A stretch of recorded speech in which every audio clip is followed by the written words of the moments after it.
The broker's face twisted, not only with displeasure but also with confusion. Huh? You actually placed the order? Did you plan to come up with an excuse and back out? But in the end, that wasn't something he needed to worry about. Just a moment later, the broker regained his composure. Well, with money, you can buy anything, he thought, grabbing the card to swipe it. Even though he secretly judged how chaotic the younger generation's lifestyle had become, Chu Tian suddenly raised his hand to stop him just before the card was swiped. It was like proof of his own little bet. The broker, feeling triumphant, was indeed regretting it now. But after Chu Tian scratched his head awkwardly, he added, "Oh wait, I need 25 rooms."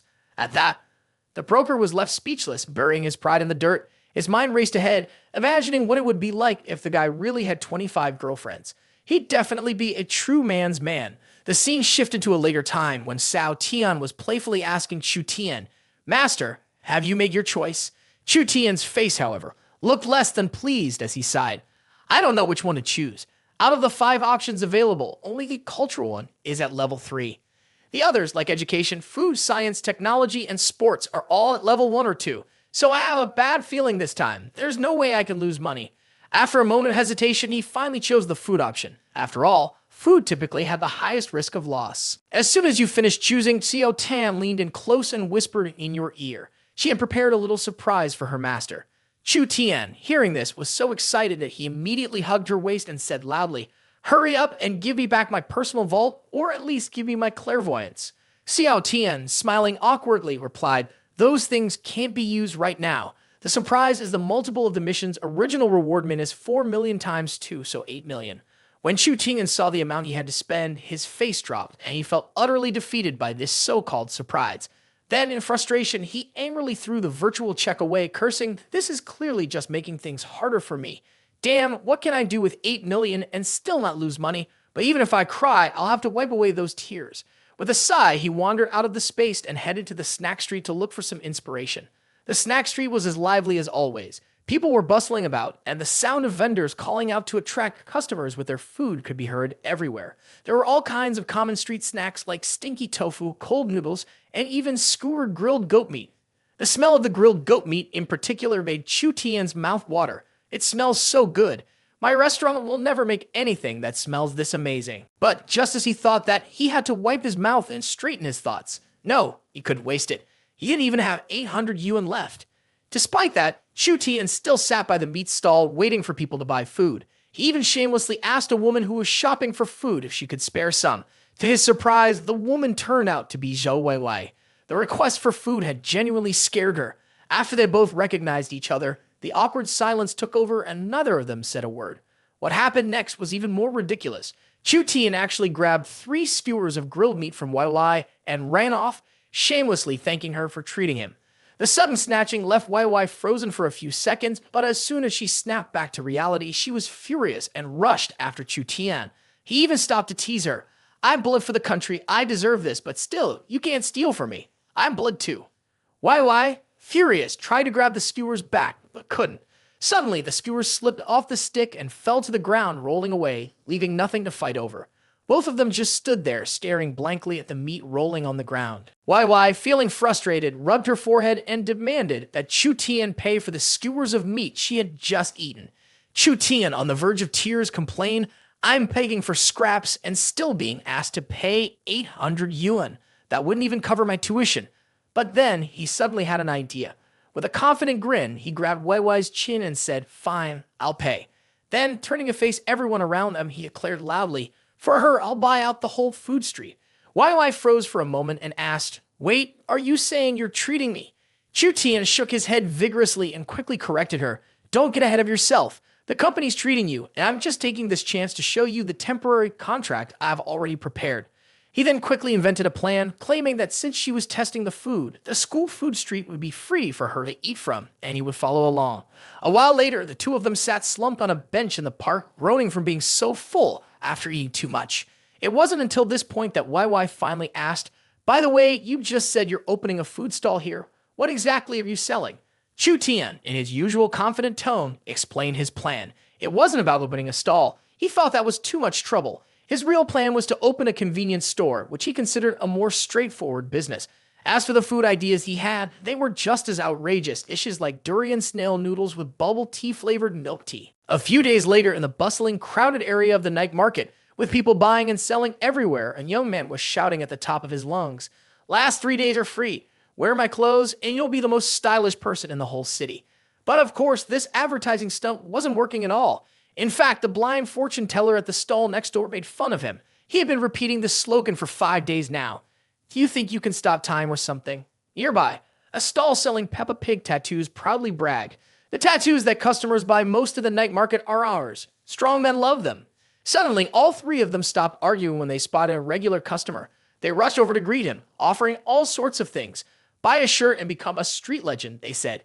"Come get a tattoo of the Peppa Pig and you'll bring luck like a true hero."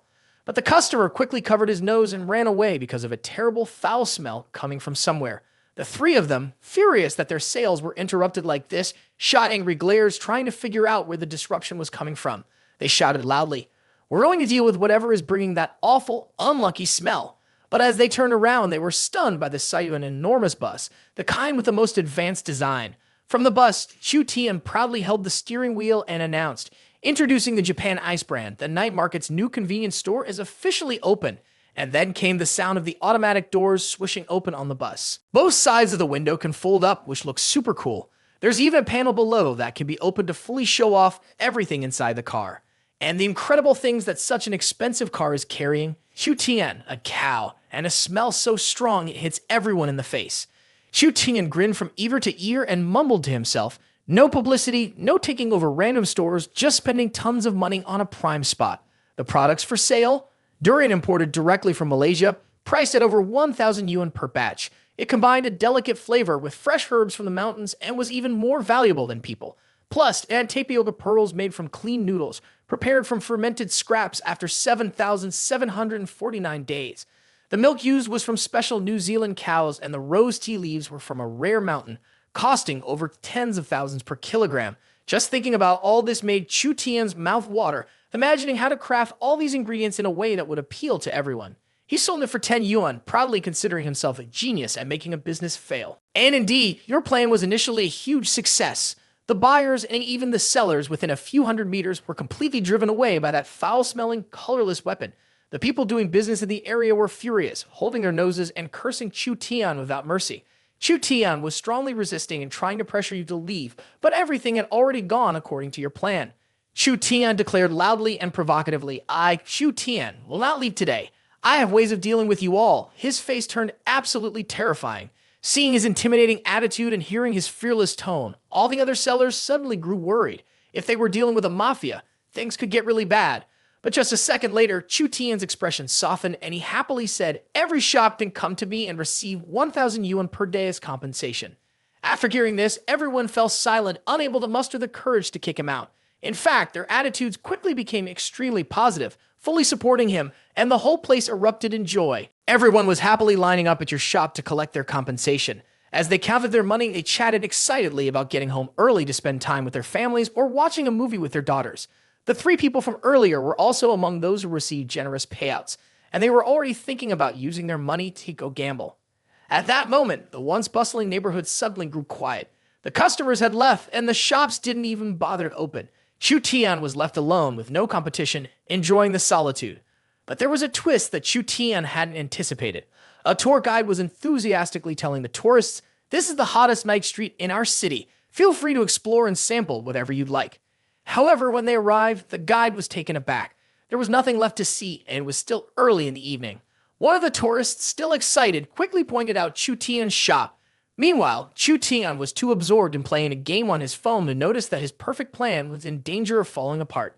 He casually leaned against the bull sculpture, smiling, completely focused on his game. He didn't notice what was going on around him, lost in his world of video games.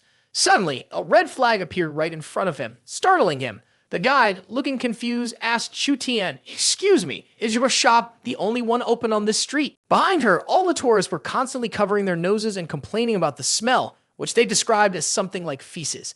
They were also quick to guess the reason why no one else was around anymore. Chu Tian saw them and immediately felt frustrated. He was about to confront them if they were planning to buy anything.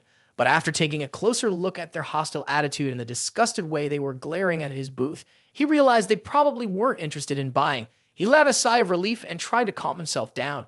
Yes, I won't get stabbed in the back this time, he thought. But just then, his hopes were dashed. Someone brightly called out their order. Boss, we'll have 20 servings of stinky milk tea. Chu Tian's whole body shook as he turned around to look at the bold customer, starting to question his life choices. And it turned out it was someone he knew. YY was with her colleagues, telling him about how they had received complaints from the locals. They were upset about being affected by the bad smell. One of the police officers standing behind her added, Sister Zhou made a bet with us that only you, Chu Tian, could pull off something this bizarre, but we didn't believe her. From the brief explanation, Chu Tian understood the situation. He had lost a bet, which is why he had to drink all 20 cups of stinky milk tea. He sighed and said, well, I guess it's on the house. But the police officer replied cheerfully, it's not 20 portions, it's 20 portions per person. We lost a total of 20 people. After hearing this, Chu Tian's face turned pale. He muttered to himself, calculating 20 people times 20 portions, each portion costs 10 yuan, that's 4,000 yuan in total. Luckily, it's not too much. Why? Not quite understanding, kindly advised, we've only spent 4,000 yuan. Of course, you've earned quite a bit too. Her comment only confused Chu Tian even more. He couldn't figure out what she meant. Not long ago, at a senior leadership meeting, Director Zhao had also been present. He had read a report on Chu Tian's business venture to the entire room. The Durians this time were from Malaysia and the impoverished mountain regions. These were 3 pieces of investigative material on small business models in the city. Another older official with silver hair took on a very serious attitude. He nodded thoughtfully as if he had uncovered some deeper meaning behind the Durian import. He pointed to the screen behind him and introduced to everyone that the one who purchased this large batch was the young entrepreneur Chu Tian. As soon as they heard this, the rest of the attendees started chatting, all speaking in admiration. They praised his youthful talent and called him a business prodigy, a self-made entrepreneur who didn't come from a wealthy family like the second-generation rich. The official continued, he's really impressive, choosing to run his business on his own. As soon as he said that, Director Zhou wholeheartedly agreed and even showered Chu Tian with praise, saying he never makes a big deal about promoting himself, but his work always attracts a lot of attention. It's like sharpening iron into a sword. The silver-haired official started juggling ideas again. What's more, he had already taken action half an hour ago, so I felt it was necessary to support him. Let's put ourselves in Chu Tian's shoes and try to understand why he did what he did. The man stroked his chin thoughtfully, and they began speculating about lofty, grand ideas like the notion that Chu Tian was acting this way to help them see the bigger picture. They suggested that by turning Durian into a main business, he was setting a standard to encourage them to push forward with their import-export initiatives. As for the herbs, they were a local specialty from a poor region, which showed they could greatly benefit the local farmers. The stinky tofu, on the other hand, was the result of many years of hard work by small local shops directly supporting small-scale vendors. The silver-haired official, after hearing all of this, became even more excited. He confidently declared Chu Tian's idea of becoming wealthy through fame was completely designed to promote their city.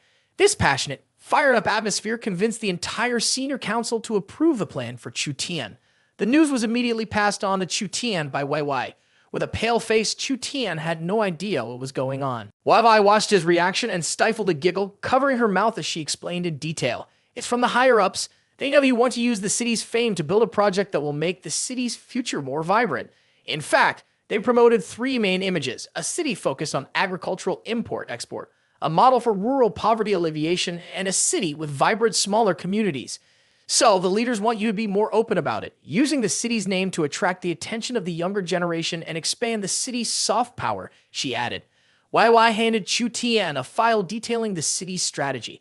Chu Tian still couldn't close his mouth after hearing the lofty propaganda that seemed to fall from the sky, especially considering how his rotting cargo trucks had been presented. He stared at the file in confusion, unable to speak as he read through the information. The city was offering him a massive 20 million yuan to fund this business venture. He was so stunned he could barely hold on to anything and looked up to the sky, crying out dramatically, "Why is losing money so difficult?" Banners, fireworks, and celebratory drinks filled the air. Everyone was enthusiastically welcoming the launch of the city's new project. As soon as the visitors walked through the entrance, they were immediately taken aback by the enthusiastic greeting from 2 handsome young men. Jiang Hao and Chu Tian were energetically welcoming everyone to the city and handing out special gift packages. It was a gas mask along with the warning, "Please maintain a polite distance from customers carrying durians." As he watched his customers walk in one by one, Chu Tian couldn't help but feel proud of himself. The highest quality equipment, plus all the additional support services. Who could have come up with this idea? Finally, I've made a lost in business. Inside the booth area, there were many tourists exploring, and everyone had to wear a mask because the space was overwhelmingly stinky. Among the crowd taking selfies and showing off on social media, Bosai stood in a corner vomiting. He held his nose and blamed himself for making the mistake of secretly sneaking into one of Chu Tian's events. He knew for sure everything in there would be bizarre.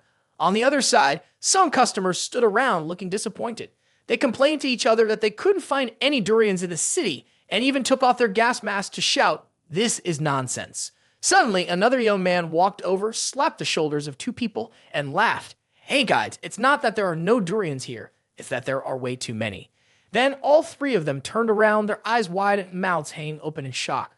What they had thought was a tree behind them was actually a massive pile of durians, an enormous mountain of them, stacked so high it looked like a giant old hill. A person looked at the pile of durians and couldn't believe it.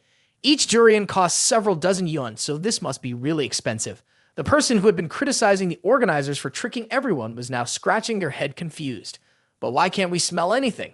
The answer for that was simple. All three of them had already been overwhelmed by the overpowering stench of durians, so their noses couldn't pick up anything else.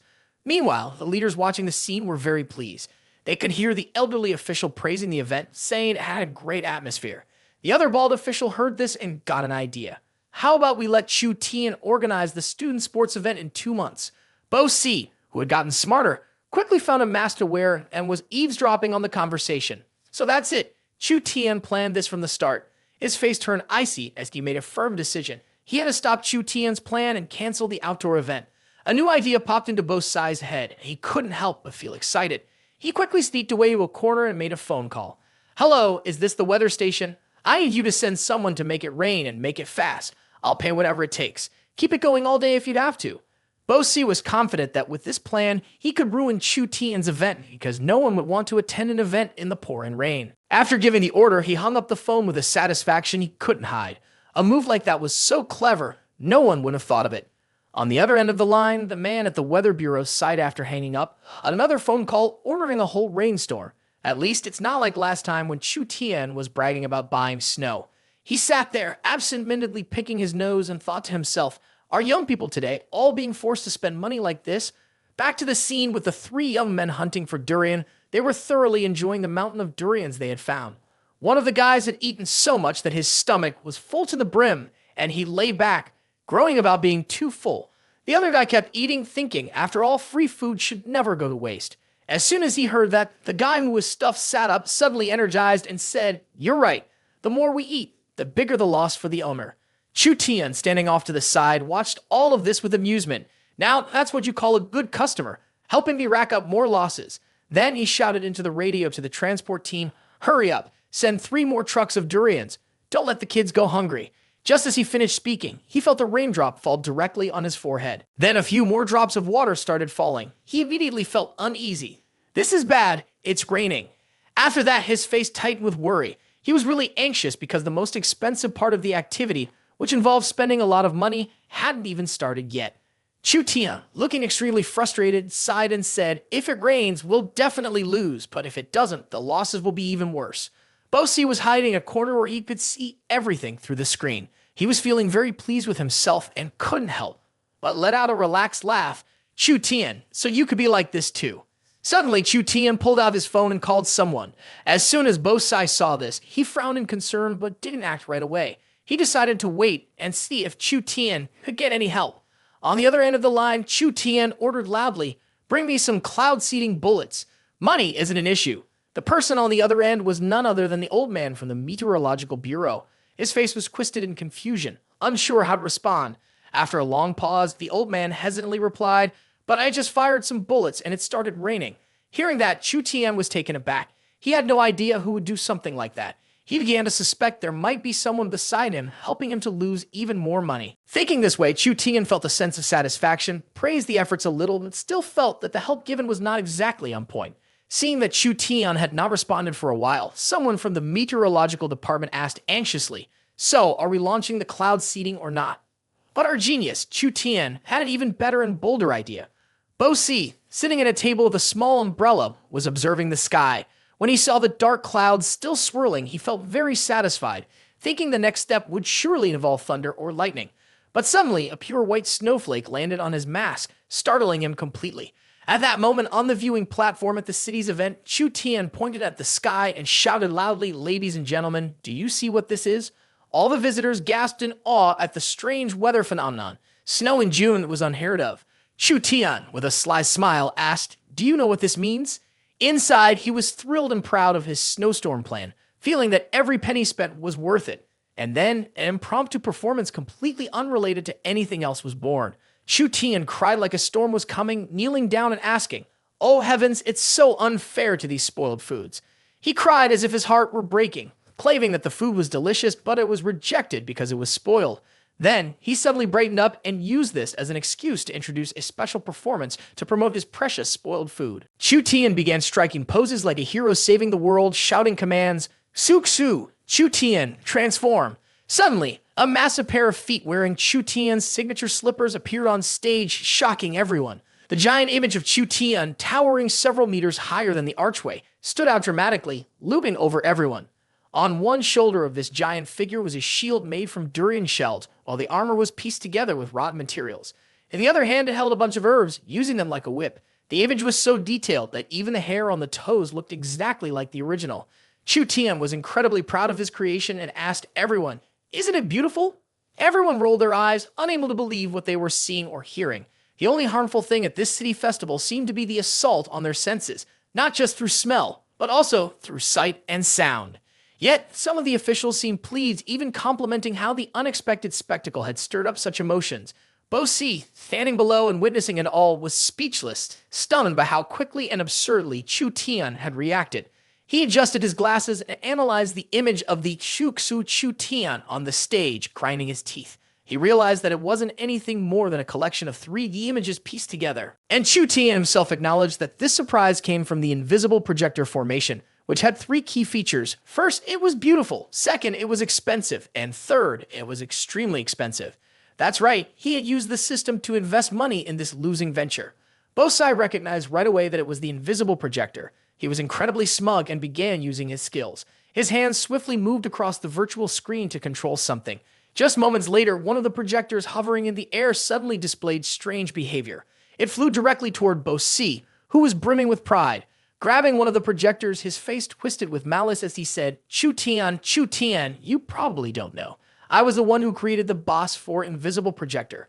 As soon as I left a backdoor in the system, the virus was able to infiltrate. Because of this interference, Chu Tian's large, distorted image started to glitch. Its actions suddenly froze, and then its face became lumpy, with uneven, distorted features. Chu Tian, seeing this, was horrified. There was a malfunction. Immediately, a series of projectors no longer stayed in a straight line but began flying erratically through the air. Bosai found Chu Tian's panic even more amusing. He wanted to see what the boy would do to fix the situation now. Seeing everything flying around in chaos, Chu Tian anxiously said, "Why is the invisible machine acting up now? How can we catch it like this?" However, when the people below heard him, they misunderstood and asked, "Catch? What do you mean by that? Could it be that catching the invisible machine is part of the new giveaway activity?" Naturally, these words reached Chu Tian's ears. It was such a brilliant idea. He quickly shouted in excitement, "This is the perfect time for a giveaway during this performance. Raise your hands to catch the invisible machines. If you get one, take it home with you. No limit on the number." As soon as they heard this, all the tourists rushed to catch the machines, excitedly shouting, "Invisible machines worth thousands of yuan, and they're giving them away. Don't fight. This one's mine." Meanwhile, the 3 people who had just returned from eating durian watched this scene and felt regretful. Having just stuffed themselves full, they were now stuck, unable to join in the frenzy. They thought to themselves, if we'd known there was going to be a giveaway of invisible machines, we would have skipped the durian. Now, full and heavy, how are we supposed to catch up? But just then, Chu Tian appeared again and reassured them. Then, he took out 3 golden cards and gave them to the 3 of them. To them, Chu Tian now seemed like a legendary god of fortune, descending to save them from their tears and frustration. Chu Tian's face looked really cool, but deep down, he was silently cheering with joy. He had originally planned to rent a few invisible projectors, but who would have thought he'd end up buying even more and give away? Bo Si, seeing this, had no idea what was happening, but it only made him even more pleased with himself. I won, he thought. Chu Tian's going to have to spend a lot of money. Giving them away must be painful for him. Bosai walked out, leaving everyone inside still excitedly looking for projectors. Chu Tian, feeling smug and pleased with himself, thought, this is definitely a loss for me. Have I reached the peak of my life and become the king of overspending? Then he made a dramatic gesture, stroking Xiao Tian's chin like he was flirting, and casually said, time to settle up. Xiao Tian quickly obeyed, asking the system to begin the settlement. But then something completely unexpected happened. The settlement failed. Chu Tian couldn't believe his ears and grumbled in frustration. What do you mean the settlement failed? At that moment, a notification popped up in the system, indicating that something in the contract had yet to be fulfilled. Chu Tian frowned, tightening his fist in annoyance. His balance had gone negative. Meanwhile, Bo Si was leaving the city, feeling triumphant. He was sure he made a fortune today, but then his phone rang. As soon as he picked it up, he cheerfully said, I'm in a good mood today, so just tell me what's up. The voice on the other end of the line said something that immediately turned Bo Si's rosy thoughts into a dull gray. An engineer on the other side was trying to explain. First of all, when the standard contract was made, I specifically said that designing an absolutely invisible projector would guarantee no malfunctions. So now, ironically, the tables have turned with clause 571. The invisible projector for the BOS-4 battle is guaranteed to be safe and reliable. If any issues arise during use, we will compensate the renter with 50 million. On the other side, Bo Si cried. Meanwhile, Chu Tian also cried because 50 million, how could they lose that much money? So he decided to call the company he rented from and refuse outright. However, Bo Si on the other end didn't seem to understand and kept questioning. Why not? Why would you want it? Are you saying you want me to owe you a favor? He shouted over the phone. Chu Tian didn't expect him to think that deeply, but he wasn't bothered. He calmly reassured him, as long as you don't give me the money, that's fine. Bo Si got even angrier, grinding his teeth at his own assumptions. Are you trying to tell me you don't care about money? Feeling the pressure from the other side, Chu Tian decided to exaggerate and put on a heroic tone. What I, Chu Tian, hate the most in this world is money. These words only made Bo Si angrier. He slammed the table, stood up, and shouted into the phone. Are you saying that my level is lower than yours? Are you saying I only care about making money? But right after that, he sneered. I get it now. It's not that there's a level even higher than money, is there? Chu Tian quickly agreed, happily saying anything is fine as long as it's not money. But this move of Chu Tian's turned out to be a bad one. Bo Si was unpredictable, and he confidently declared, then I'll transfer my company to you. The words hit Chu Tian like a ton of bricks. He had no idea what Bo Si was talking about. Meanwhile, Xiao Tian was over on her side, grinning with her eyes squinted, congratulating him.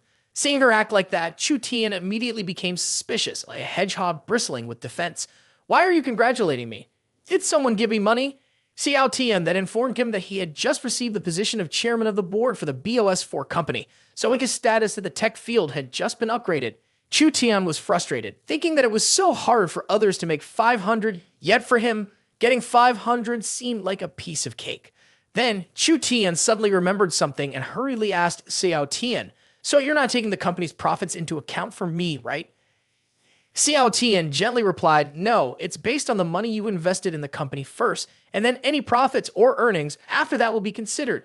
Hearing this, Chu Tian sighed in relief, thinking that at least the world wasn't completely cutting off his path. This situation actually sparked a new idea in his mind.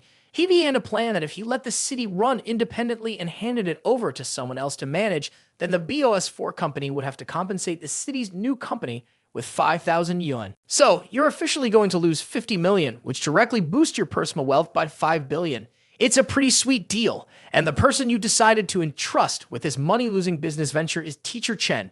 Zilin was taken aback when she heard that Chu Tian was thinking about giving her a company. Chu Tian sincerely invited Zilin. Yes, this is just a small gesture from me. But Zilin was really confused. She was worried because she had no experience. If she had to run the company, it could end up losing money. The two of them were so caught up in their conversation that they didn't notice someone eavesdropping from a distance. Chu Tian smiled and tried to reassure her. If it loses money, isn't that even better? But of course, a regular person couldn't understand what Chu Tian meant, so Zilin firmly refused. Her father suddenly ran up from behind, sounding really upset. He shouted that since she wasn't married yet, she couldn't accept a company.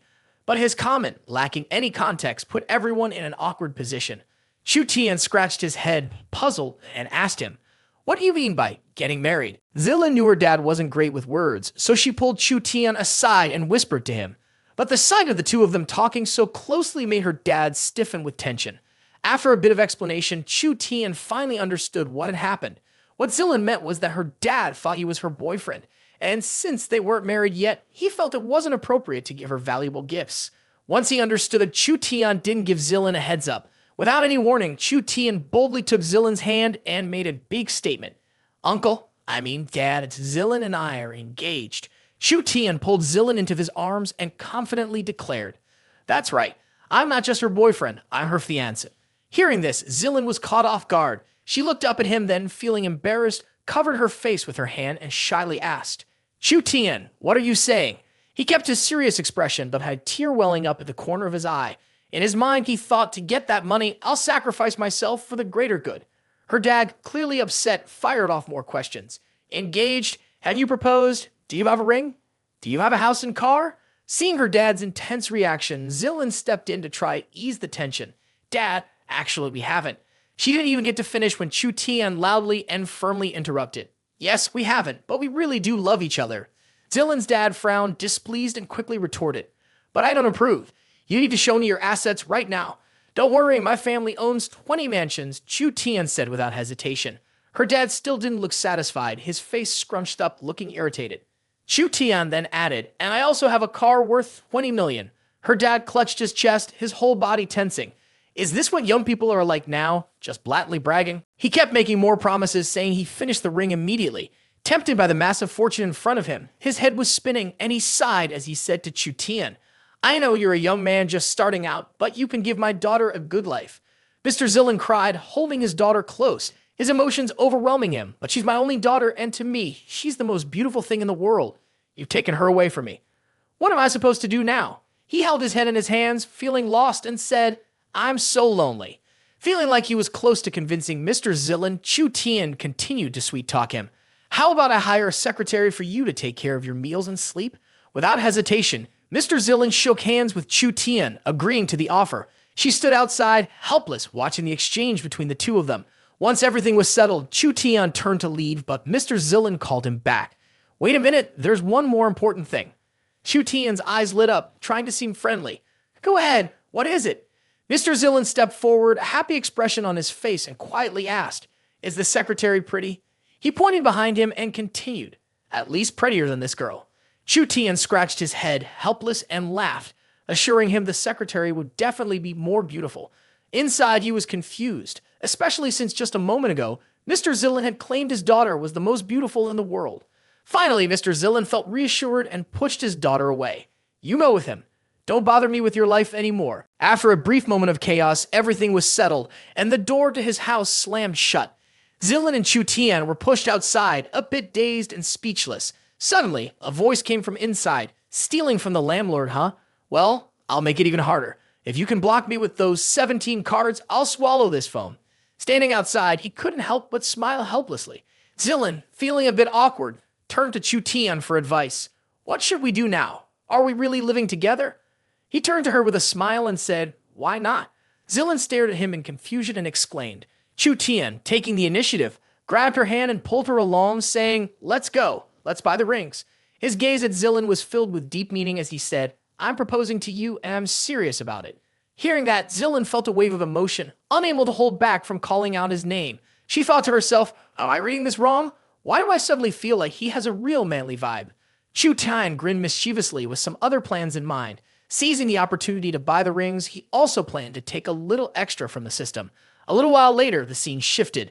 Chu Tian, still in his outfit, stood in front of a red backdrop, flashing a natural smile.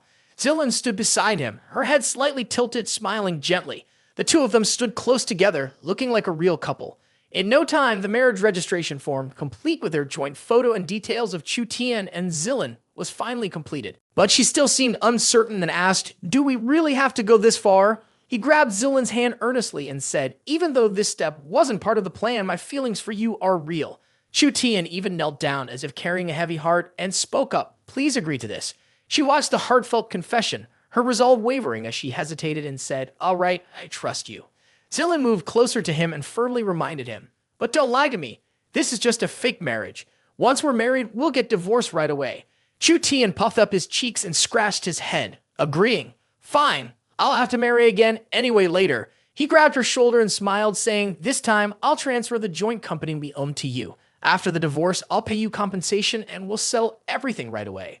Chu Tian, excited about the thought, said, "I'll be a billionaire in no time." After saying that, he immediately grabbed Zillin's hand and started walking, saying, "Let's go, teacher, no, wife, I can't wait anymore." She heard this and looked worried, asking, "Wait, what can't you wait for? Isn't this a fake marriage?" I'm not ready yet." Chu Tian, a bit surprised, turned around and asked, "Do you have to prepare to eat too?" Zillin, confused, responded, "Is this about eating?" He was puzzled by her clueless question and replied, "What else could it be?" Zillin, embarrassed, turned away and replied awkwardly, "It's nothing. Let's go." The scene shifted to the grand, luxurious Jianghao Hotel, where a large stack of money was thrown forcefully onto a wooden table. Chu Tian, dressed simply yet ostentatiously, placed his hands on the table and spoke loudly to the receptionist, "This meal is on me using my personal funds. Whatever dishes you have, just bring them out." The receptionist politely replied, 500 yuan. That would get you a bowl of fried rice and a bowl of soup. Hearing this, Chu Tian immediately turned around, coldly saying, "I'm not eating anymore, let's go." Just then, a hand reached out to stop him, causing Chu Tian to frown in confusion. Who would have thought it's an old acquaintance? Jiang Hao stood in front of him, asking with a hint of amusement, "Boss Chu, is the food here not to your taste?" Chu Tian closed his eyes in annoyance and firmly stated, "Exactly, it's not because I can't afford it." Jiang Hao nodded, "Right, you definitely aren't sure on cash, but if you want, everything here will be free for you." Before Jiang Hao could finish, Chu Tian quickly sat down on a chair with ease and slapped his hand on the chair next to him, calling out, "Come on, let's eat." Seeing this, Jiang Hao and Zillin exchanged looks, 3 parts confused, 7 parts helpless, and said nothing. The scene shifted to the following Monday, right after she and Chu Tian had registered their marriage. They stood outside the Civil Affairs Bureau. Chu Tian was still wearing the same outfit as the day before, now sporting a pair of flashy sunglasses. He said, "Today marks a complete change. I'm officially rich now." The marriage certificate was slammed down onto the table, followed by a firm voice saying, "Divorce." Chu Tian, sitting next to Zillin, quickly turned to the employee and said, "We came to divorce." But the employee unexpectedly pushed the 2 certificates back toward them and said, "Go home." The words hit him like a bolt from the blue. He sat there, stunned, wondering what was going on. He called out in confusion. The employee pointed to a notice on the wall and explained, "Starting this month, the separation period begins. Go home and wait for 3 months before you can divorce." Chu Tian froze, disappointment washing over him as he muttered, 3 months. So this time, it's not going to happen. I can't change the way I make money now. Here we go again. After the visit to the Civil Affairs Bureau, Chu Tian lay on his bed, feeling depressed, crying his eyes out. He muttered to himself 1,000 times, 1,000,000 times, even if we don't count the separation period. He was shy, like a young girl, wiping his tears with a handkerchief, and said to himself, "I realized that these times I only earned money because of the chain reactions. It's so unfair." Chu Tian picked up his phone, tears still flowing, and cried, "Now, only a victory can heal my broken heart." Suddenly, he sat up, furrowed his brow, and stared at the screen, loudly calling, "Pineapple, hurry up and help me." After playing for a while, Chu Tian frowned, complaining, "Why does this game always steal my path and ask for money?" He played for a bit longer, his hands getting used to the game again. He smiled mischievously, mumbling to himself, "Now I'm the one playing." A moment later, he put his phone down, rested his chin on his hand, and sighed, "So boring. Maybe I should try a different strategy." Suddenly thinking of something, Chu Tian widened his eyes and said, "Wait, why didn't I think of playing the game with a team before? You spend money, but if things don't go well, there's no chain reaction." Then he decisively lay down and said, "Sleep." In his dream, he saw himself losing a few billion, then saying. The scene shifted to an internet cafe with the logo of an aggressive black dragon. Chu Tian stood in front of the door, hands on his hips, looking up and saying with satisfaction that team leader has been chosen, dropping out of legend. Song Mao Jun. Song Mao Jun's real name was Song Mao Jun. He spent the entire night at the internet cafe, the best at skipping school all semester. For the entire term, the only time he left his seat was to go to the bathroom. A little while later, he walked to the cafe and called out to someone focused on the screen. "Are you Mao Jun and the classmate?" The guy's hand was still on the mouse, moving quickly and clicking skillfully. With one hand typing and the other clicking the mouse, Mao Jun answered distractedly, "Not now. Wait a minute." After a while, a message popped up on the screen with the short word, "Failure." He screamed, pulled his hair, and yelled, "Lost again. It's all because this computer can't keep up with my speed." Chu Tian smiled and covered his mouth, thinking to himself, "Right, this is because you made the wrong choice. It's both outdated and falling apart. Mao Zedong turned around, looked at him, and got straight to the point. What do you need? Chu Tian handed him a stack of papers, holding them up and saying, join the Tian Chu Tian. Mao Zedong took the contract and, with his dark circle eyes, asked in confusion, Tian Chu? Is that reject team? Chu Tian gave a friendly nod and smiled, but inside, he thought, as expected from the captain, clear thinking and high alert. If the money is going to come through, it'll be because of you. Chu Tian pulled out a pen, smiled, and said, that's right. I can give you money. A lot of money. Mao Zedong threw up his hands in defeat and said, but after this semester, I'm dropping out and going back to my family's farm. Chu Tian handed him another document, continuing to persuade him. I've arranged for someone to come teach you and help you retake your exams. You'll definitely pass. Mao Zedong turned back to his desk, casually eating noodles while glancing over and replying, too bad I haven't paid my tuition. It's all gone into my internet bill. Chu Tian wasn't about to let this opportunity slip away. Isn't it just money? He said. I'll take care of it for you. Faced with that temptation and determination, Mao Zedong closed his eyes, frowned, and kept eating, deep in thought without saying a word. Seeing his reaction, Chu Tian thought to himself, still not hooked. Right, Chu Tian remembered he just complained that his computer can't keep up with his speed. Chu Tian pointed ahead and rattled off a bunch of numbers related to what a computer setup should have. Hearing all that, Mao Zedong's eyes lit up, and he quickly turned his head toward Chu Tian's finger. Chu Tian made a promise, saying that as long as he showed up, everything would be taken care of. There was no more doubt or hesitation in his voice. He turned to Mao Zedong, looked at him seriously, and said, Boss, please assign me a task. The scene shifts to the tall and grand dormitory building number 1. Chu Tian led the way, guiding Mao Zedong from the entrance into the spacious lobby. He smiled, rubbed his hands together, and eagerly asked, Boss, what should we do now? Chu Tian smirked and silently pointed his thumb upward. He then pointed down a quiet hallway and said, right now, you're the captain of the combat team responsible for field operations. We're going to find someone. The best person for the job is none other than the legendary Zai Shen. Mao Zedong's face soured at the mention of the name. He asked, confused, why him? He took a small step back, trying to avoid the situation, and said, maybe I should go set up the computer first. But Chu Tian wasn't going to let him off that easily. He reached out and grabbed the corner of Mao Zedong's shirt. Without saying a word, he pulled Mao Zedong forward. Mao Zedong had no choice but to stumble backward, following Chu Tian's lead. They arrived at a dimly lit corner of the room. The place was completely silent, and even the fan on the wall wasn't running. Zai Shen, whose real name was Zai Shen, was a third-year student who had stayed in the round dormitory room for 2 years. During his first year, Zai Shen wasn't around much, but his towering 2-meter frame drew attention wherever he went. He later joined the basketball team, aiming to dominate the country. However, after an injury, he fell into a slump and ended up staying inside his room, never leaving. Over the past 2 years, he became the most famous gamer in the city. After walking a bit further, Chu Tian stopped. He raised his hand and knocked on the cold door, shattering the silence. While knocking, he called out loudly, is Zai Shen home? I got a delivery for you. Mao Zedong, standing next to him, quietly whispered, Boss, you don't know. Zai Shen hates the word Z, his temper is really bad. He shook his head and said, how is this guy supposed to work with the team on strategy? Chu Tian smirked slyly, thinking to himself, of course I know, or else why would I have chosen him? After a brief silence, the sound of a door opening startled him. The door was only cracked open and a hand slowly reached out, followed by a cold voice saying, idiot. Chu Tian's face lit up with a smile as he quickly greeted, hello, hello. The hand immediately pulled back and a blunt voice came from inside, what do you want? Where's my stuff? Chu Tian patiently began to work his charm. I don't have your stuff, but I have one opportunity for you. The hand inside signaled a refusal, followed by a rejection. You want me to play basketball? I already told you I don't. Before Zai Shen could finish, Chu Tian shoved a printed contract into his hands and said, play video games, join my team. Zai Shen immediately rejected, a team that's bound to fail. No way. Go home. I'm not seeing you off.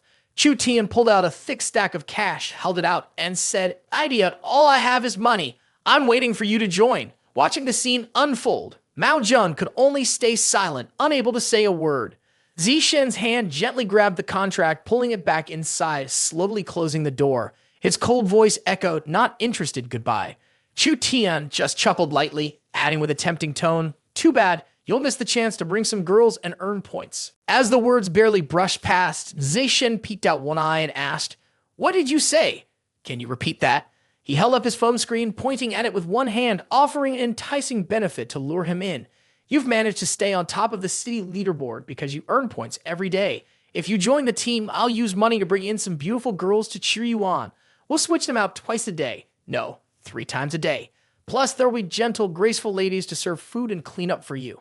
Chu Tian grinned, pleased with himself, thinking, this is exactly why I invited Zai Shen. Spending that money is totally worth it. With a confident push, he swung open the door and asked Zai Shen, so, what do you think? Are you in?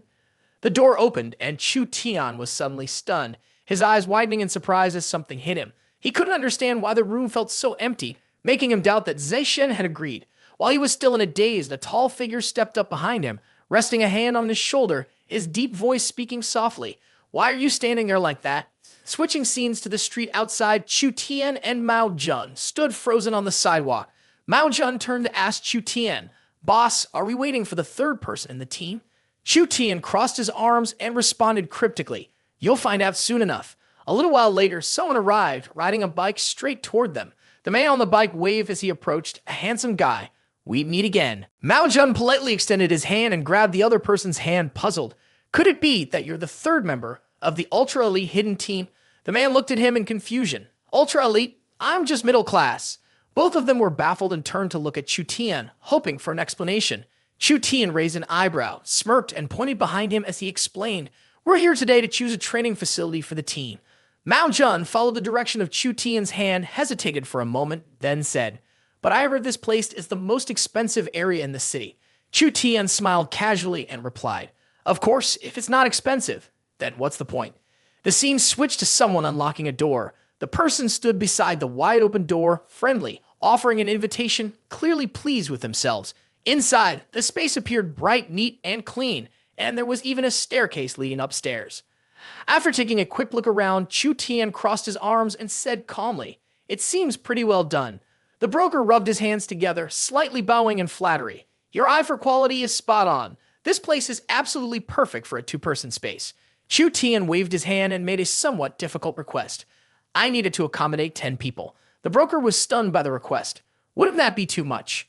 Chu Tian scratched his head, genuinely puzzled. Is that not possible? The way rich people play is so different from how we do things. The broker sighed, apologizing. Sorry, but this is a high-end apartment. It can't fit that many people. Then he gave a thumbs up and pointed in another direction, suggesting, how about I take you to a nearby area? It's not as good as this place, but it's still pretty nice. The man kept trying to persuade him. I'll give you a 20% discount. Does that sound fair? Chu Tian was taken aback, raising his voice. What? A discount? He then grabbed Mao Jun and hurriedly walked away, repeatedly saying, no need. The man could only stand there, staring as they left. He sighed, feeling helpless, and stretched his hand out as if trying to pull them back. Did I say something wrong? The world of the rich is so hard to understand. Outside a large shopping center, a busy place filled with people, Mao Jun stood behind Chu Tian, scratching his head and saying, boss, we can just hang around anywhere. Chu Tian, while eating ice cream, frowned and looked at Mao Jun and saying, so embarrassing. I'm representing the whole team now. How could we just settle anywhere? Mao Jun furrowed his brows in worry. But right now, I really don't have anywhere else to go. Chu Tian looked up at the sky and firmly replied, once we find it, we'll stay here. Mao Jun was puzzled. Boss, what's going on? Chu Tian pointed upward and said, look, I found where we're going to practice. He was pointing to a huge cinema complex right in front of them. Chu Tian frowned and read the name of the cinema. He turned back with a mysterious look and asked, have you ever played video games on a 22x16 meter IMAX screen? Hearing those dimensions, Mao Jun's eyes went wide in shock. The scene shifts to a large room with a wide screen and rows of seats filling up one corner of the room. Chu Tian boldly extended his hand and said, what if I rent this room on a monthly basis? The staff member hesitated, looking uncomfortable, and said, our cinema rooms can't be rented out like that. Chu Tian, persistent, reached out again, trying to negotiate, offering 3 times the rental price. The staff member shook his head firmly and replied, IMAX isn't just about making money. It's more important for us to elevate the reputation of the Film Institute. We can't rent it out. Chu Tian smirked slightly, feeling confident, and said, I have another proposal. The staff member and Mao Jun both watched, puzzled, as Chu Tian walked forward, his back full of mystery. Chu Tian stood in front of someone, gesturing wildly with his hands, clearly trying to make a point. A little while later, an older man with silver hair appeared. The other person shook hands with Chu Tian in a friendly manner. When they turned back around, Chu Tian raised his hand with a signal. as if to say that something was definitely going to happen. Mao Jun and the staff member were even more confused now, tilting their heads and furrowing their brows as they looked at him. Chu Tian pointed his thumb behind him and confidently said, "The big dining hall at that restaurant agreed to rent to me. I'll take the upper floor, the floor above the upper floor, the third floor. I'll rent all of it." He raised his hand high, speaking loudly, "Give me a complete IMAX setup, the most luxurious one. I need to play on the computer." The staff member gave a slightly uneasy glance and looked away, staying silent. Seeing Chu Tian's exaggerated behavior, Mao Jun frowned in frustration and silently turned his gaze elsewhere. Chu Tian stretched his hand toward the chairs and spoke to the staff member. "We don't need so many chairs for the team. 5 will be enough." The figures behind were business analysis data. The order clearly stated that each position would have a coach, and a head coach would be added as well. The staff member showed concern, asking if the people in the dining hall were willing to lease the space. After all, they were running a business too. Chu Tian glanced over and said, "No, you misunderstood. All the chefs and servers will stay the same. They'll still cook and serve the food," he said, gesturing toward Mao Jun. "It's just that from now on, they'll only serve the team." Chu Tian covered his mouth and smiled a bit shyly, saying, "They really do have a perfect service team." Hearing this, the staff member frowned and said, "But we usually stay at the school, right? It's a bit far from here."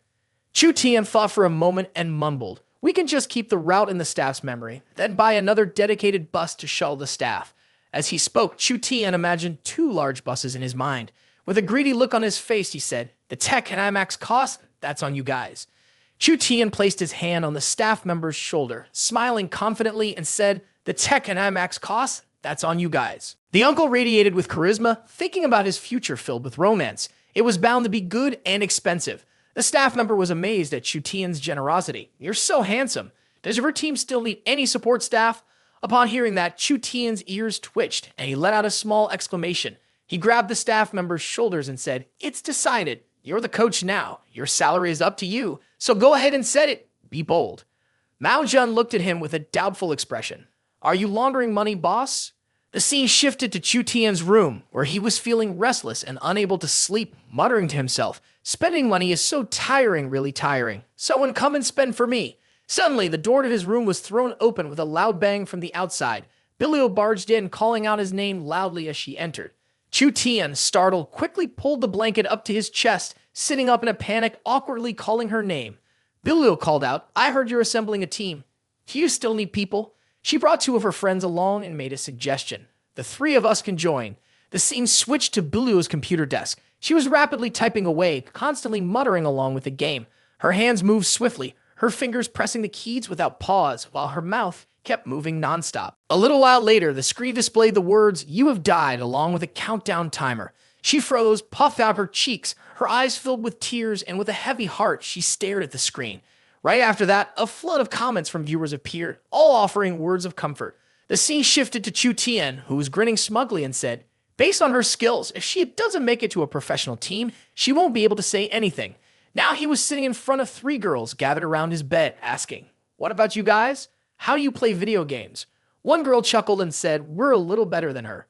Chu Tian handed over 3 contracts and agreed, saying that it's settled. "You 3 are joining." The scene changed to another day. The 5 of them, now a team under his leadership, arrived at the venue looking stunned. The hall was packed with people who had already taken their seats, eagerly awaiting the match. Chu Tian smirked and declared, "The audience is here, everyone get ready." The competition this time was an online tournament, so there was no need for a coach, and they just went straight into it. Hearing this, the others walked over and took their seats. Mao Jun looked around at the gaming chairs, amazed. They're still adjustable chairs. Bilio gave a thumbs up, satisfied, and said, "Watch us, we'll take the lead." Chu Tian leaned on his hands, standing below and thinking to himself, "In just a few minutes, we'll know exactly how strong they really are." Then the red text, "All troops are deployed," appeared, signaling that the match was about to begin. Mao Jun frowned, seriously focused on the screen in front of him, one hand on the mouse, clicking quickly and expertly. Zacian also had a tense expression, his eyes fixed on the computer.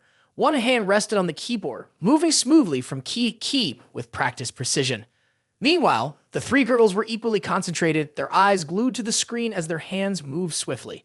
In the blink of an eye, the match was over, and the result was clear. Their 5-person team had lost. Chu Tian glanced at the clock and said in surprise, "Unbelievable. We lost in just 10 minutes." The team fell silent after the quick defeat. Still, Chu Tian remained upbeat, trying to cheer them up. "You all did great. how's everyone feeling? In response to Chu Tian's question, Zishen, who was usually quiet, had nothing to say this time. Billiu puffed her cheeks and said, we let them win this time. Next round, we'll definitely win. She clenched her fist in determination. We need to be more serious. Mao Jun propped his chin up and said, it's not my fault. It's the computer. He tapped the CPU and added, seems like our teamwork needs work. I'm just managing to make it work. Chu Tian, excited, called out, that's my top player. You're definitely leveling up. After this match, I'll give everyone their rankings. The key is to stay calm. Don't get discouraged, just be yourselves. He was so moved that he drank some water and said, everything is getting better now. Mao Jun looked at Chu Tian, who was relaxing, and said, even though the boss is still cheering us on after that loss, why shouldn't I try harder? If the computer's not great, that's fine. I just need to focus a bit more. The three girls gathered together, each talking to one another. It's been so long since we really played. I'm not in the best state right now, but next game will be different. Yeah, that's right. The three of us together have unbeatable strength. Seeing that Chu Tian wasn't criticizing them, they all felt more fired up. He smiled to himself, happy with their reaction. Good, I've really messed up this time. Mao Jun nervously stared at his hand on the mouse, thinking to himself, the second round is about to start. It's about to begin. He started clicking the mouse, repeatedly telling himself, no, I can't get too tense. I have to win. Mao Jun's finger kept pressing the mouse, clicks getting harder. The mouse couldn't handle the force and speed, and suddenly it exploded into pieces. He stared in disbelief at the damage he'd just caused to his mouse. Panicked, Mao Jun put his hands on his head and sighed, the mouse is broken. What should I do? Just then, from across the room, a hand reached out and clicked the mouse with a loud snap. Chu Tian calmly glanced at the employee and asked, is the item here yet? The person holding a large box and sweating heavily stepped forward and replied, luckily, it just arrived. Suddenly, the box was thrown with force. A voice called out, Mao Jun. He caught the box, hesitated for a moment, then asked, what is this? A thought flashed through his mind. A palm position, the rolling ring, the positions of the little finger and thumb, everything could be replaced with 108 options. The bearings used chamber technology and chain-like functionality, making it perfect for online gaming or FPS-style games. The Pixar PMW 3389 optical sensor can track movements at 400 inches per second.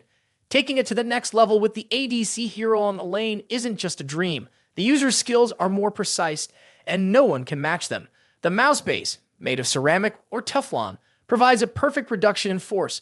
This type of mouse can reach up to 1 billion clicks with a response speed of just 0.2 milliseconds, 4 times faster than a regular mouse, which takes 0.8 seconds. Using it, surpassing quality standards, is incredibly easy. Mao Jun picked up the high-end mouse, excited, and asked, why is it so amazing? It must be really expensive, right? Chu Tian waved his hand generously and said, not at all. It's less than 3,000 yuan. If it had a few diamonds, then it would be more expensive. He looked determined, clenching his fist, and said, I will definitely make good use of this. He then pulled his hand back, quickly adding, hold on, this is just the mouse, and the keyboard's got 50 customizable angles. The outer shell is made of ceramic, with countless high-grade conductive papers to fix common issues. We won't get into that. As Chu Tian spoke, he tossed the box to Mao Jun. This is the main highlight. Mao Jun caught it, intrigued, and asked, is there something even more impressive about this? Suddenly, an idea flashed through Mao Jun's mind, and he hesitated before continuing. Could it be? Don't say too much, Chu Tian said, lowering the keyboard and plugging it into the CPU. As soon as the keyboard powered on, a strong light filled the room, leaving Mao Jun in awe.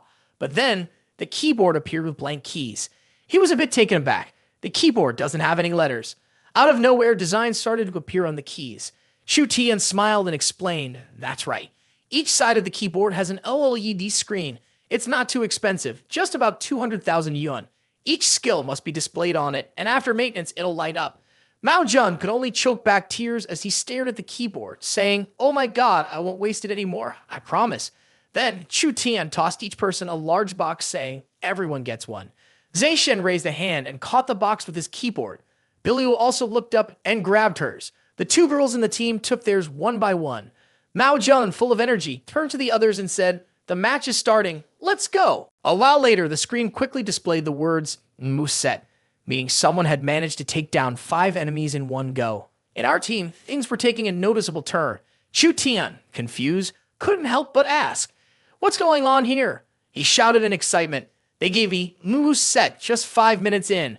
Mao Jun turned to him seriously and gave him a thumbs up, silently reassuring him to stay calm. Chu Tian fell silent, watching him. He felt something unprecedented was about to happen to him. Zishen glanced at Mao Jun, who was full of energy, yet still maintained his usual quiet demeanor. But inside, he was deeply thoughtful. Back in elementary school, I was already different. I was like a teacher back then, and my classmates, well, they were just there. I caught everyone's attention wherever I went, but the truth is, I was actually very shy. A beautiful girl holding a bright red bouquet of roses appeared in Zishen's mind. He continued reflecting in his head. In middle school, someone gave me flowers to confess. Then I ran away.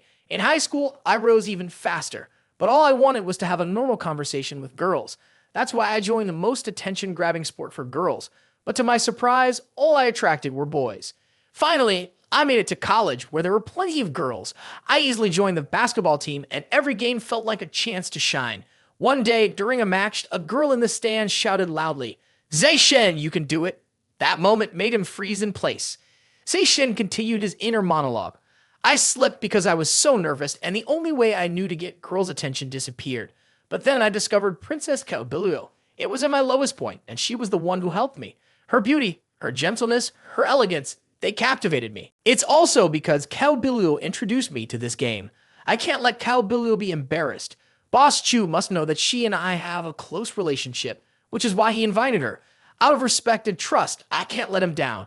With that thought, Zishen's heart burned with fierce passion, and his determination soared. He couldn't stop shouting. Chu Tian sat outside, watching the situation unfold, feeling a bit uncertain. He looked at the screen and was stunned, exclaiming loudly, "What's going on? Shang Mao Jun is playing extra hard today." He turned around, but his face still showed clear surprise. "It's not Shang Mao Jun, it's Zishen. You're being attacked by Zishen." He bit into his shirt, crying out, "Why is everyone attacking me? Now, only Biluo's group of 3 can save me." Feeling someone's gaze on her, Biluo turned her head towards Chu Tian. Seeing the urgency in his eyes, she understood. She said, "Xiao Tian, my dear, I know you're really counting on me." Biluo stared intently at the computer screen, firmly telling herself, "I will work harder." Memories flooded Biluo's mind, and she quietly reflected, "Back then, I was just a rebellious young girl, always doing something bad just for the thrill of it." At that time, even a lollipop from a little kid couldn't escape its fate of being stolen by Biluo. She said to the child, "Your candy is now mine," taken by Calbilio. Fast forward to the moment she appeared in front of a gaming shop, and a personal reflection appeared. It wasn't until one day that my fate changed. There was a gaming competition going on with a prize of 500 yuan. Biluo was shocked and exclaimed, "You can make money from video games." She decided to give it a try and sat down to play. Biluo reflected on that moment and said, "That was the first time I ever played video games." Her hand rested on the mouse, making no unnecessary movements, continuously moving the mouse, her index finger clicking away. Her other hand flew across the keyboard, pressing one key after another with practiced precision. A personal reflection appeared again. Even though I lost, I had so much fun. I started to enjoy gaming, and I wanted to become a gaming queen. At that moment, the owner of the gaming shop handed her a small 10 yuan bill as her prize. Biluo's face lit up with happiness. That was the first time I earned money honestly without stealing or cheating through my own effort. From then on, she made a decision. Someone like me won't be a bad person anymore. I will earn money through hard work, standing on my own 2 feet, just like Chu Tian does now. She began streaming live, playing games, and broadcasting at the same time.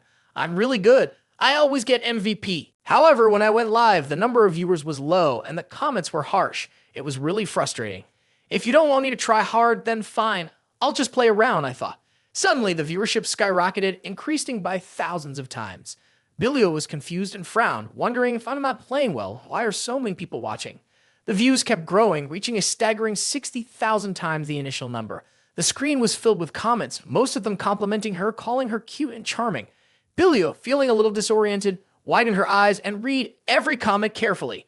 Understanding the situation, she switched to a cute, playful demeanor. She kept the live stream going, and soon the viewers reached 200,000.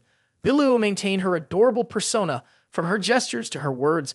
"Thank you to everyone for the rockets, trains, and subways. Love you all." Her heartfelt words echoed quietly. Over time, I forgot about my own dreams. It was like that until Chu Tian showed up. He believed in me, gave me confidence, and offered me a chance to chase my dreams. Back in reality, Biluo was furiously moving her hands, pressing keys, and clicking the mouse, shouting as if she was about to explode. On the large screen, the stats appeared. She had just reached a pentakill with a score of 15-0. Chu Tian, stunned, spit out the water in his mouth, a confused and skeptical smile on his face. In frustration, Chu Tian threw his water bottle onto the floor and shouted repeatedly, "The sixth strongest player is Cao Bilio.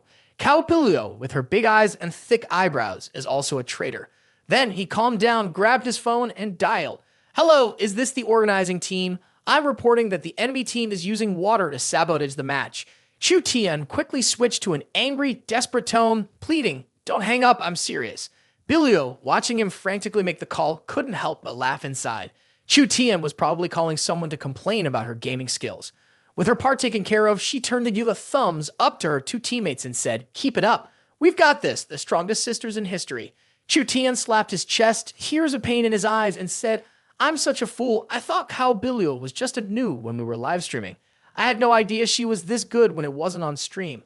Suddenly, the sound of the machine echoed twice, signaling that he had just been killed 5 times. He stared up in confusion, doubting himself. 2 pentakills. I'm starting to see things. The cheerful girl happily gave a thumbs up, signaling that she had reached the 5 kills. Mao Jun stared shocked. After reaching 5 kills, they would take advantage of the recovery time to get another 5. Chu Tian was upset, sighing deeply. "This isn't about killing the enemy, it's about killing me." He frowned, seriously considering the aggressive playstyle, which had completely shattered the opponent's mentality. It reminded him of a legend. Hearing this, he quickly turned to Mao Jun and asked, "What legend?" Mao Jun replied, "It's about the first all-female team to appear in the gaming world, the Lessus Ladies. All 5 of them were young and beautiful, with countless fans. They even won several small tournaments.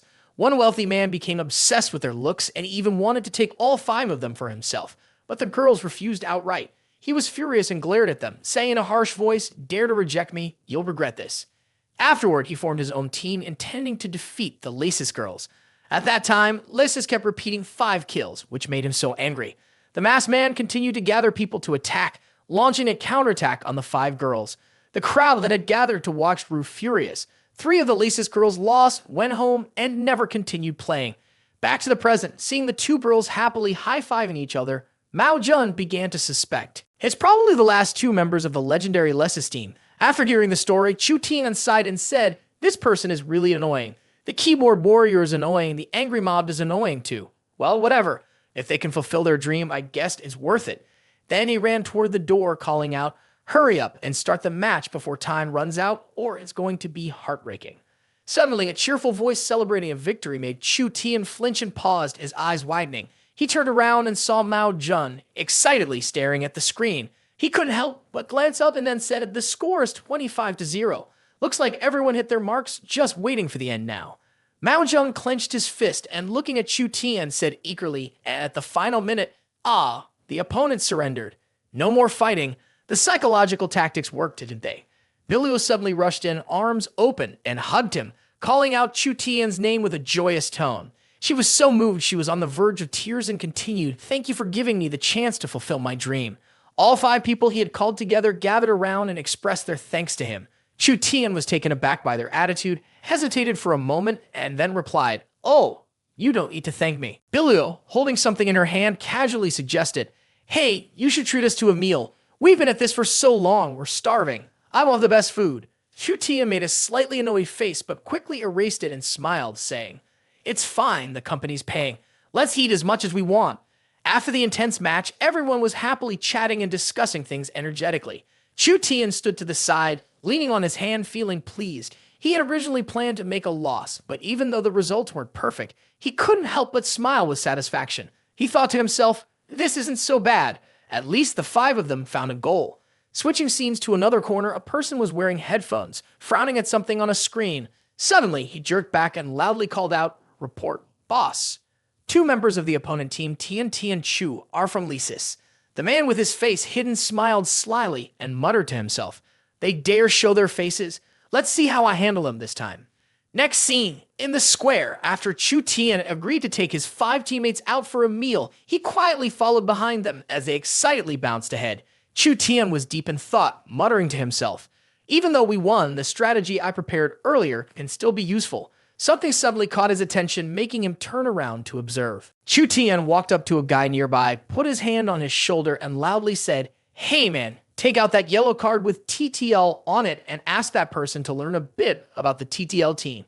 The guy quickly tried to pull away from Chu Tian, saying, "What is this? I don't make cards, and I don't have any money." Chu Tian confidently placed his hand on the guy's shoulder and hurriedly said, "You don't have money, but I do."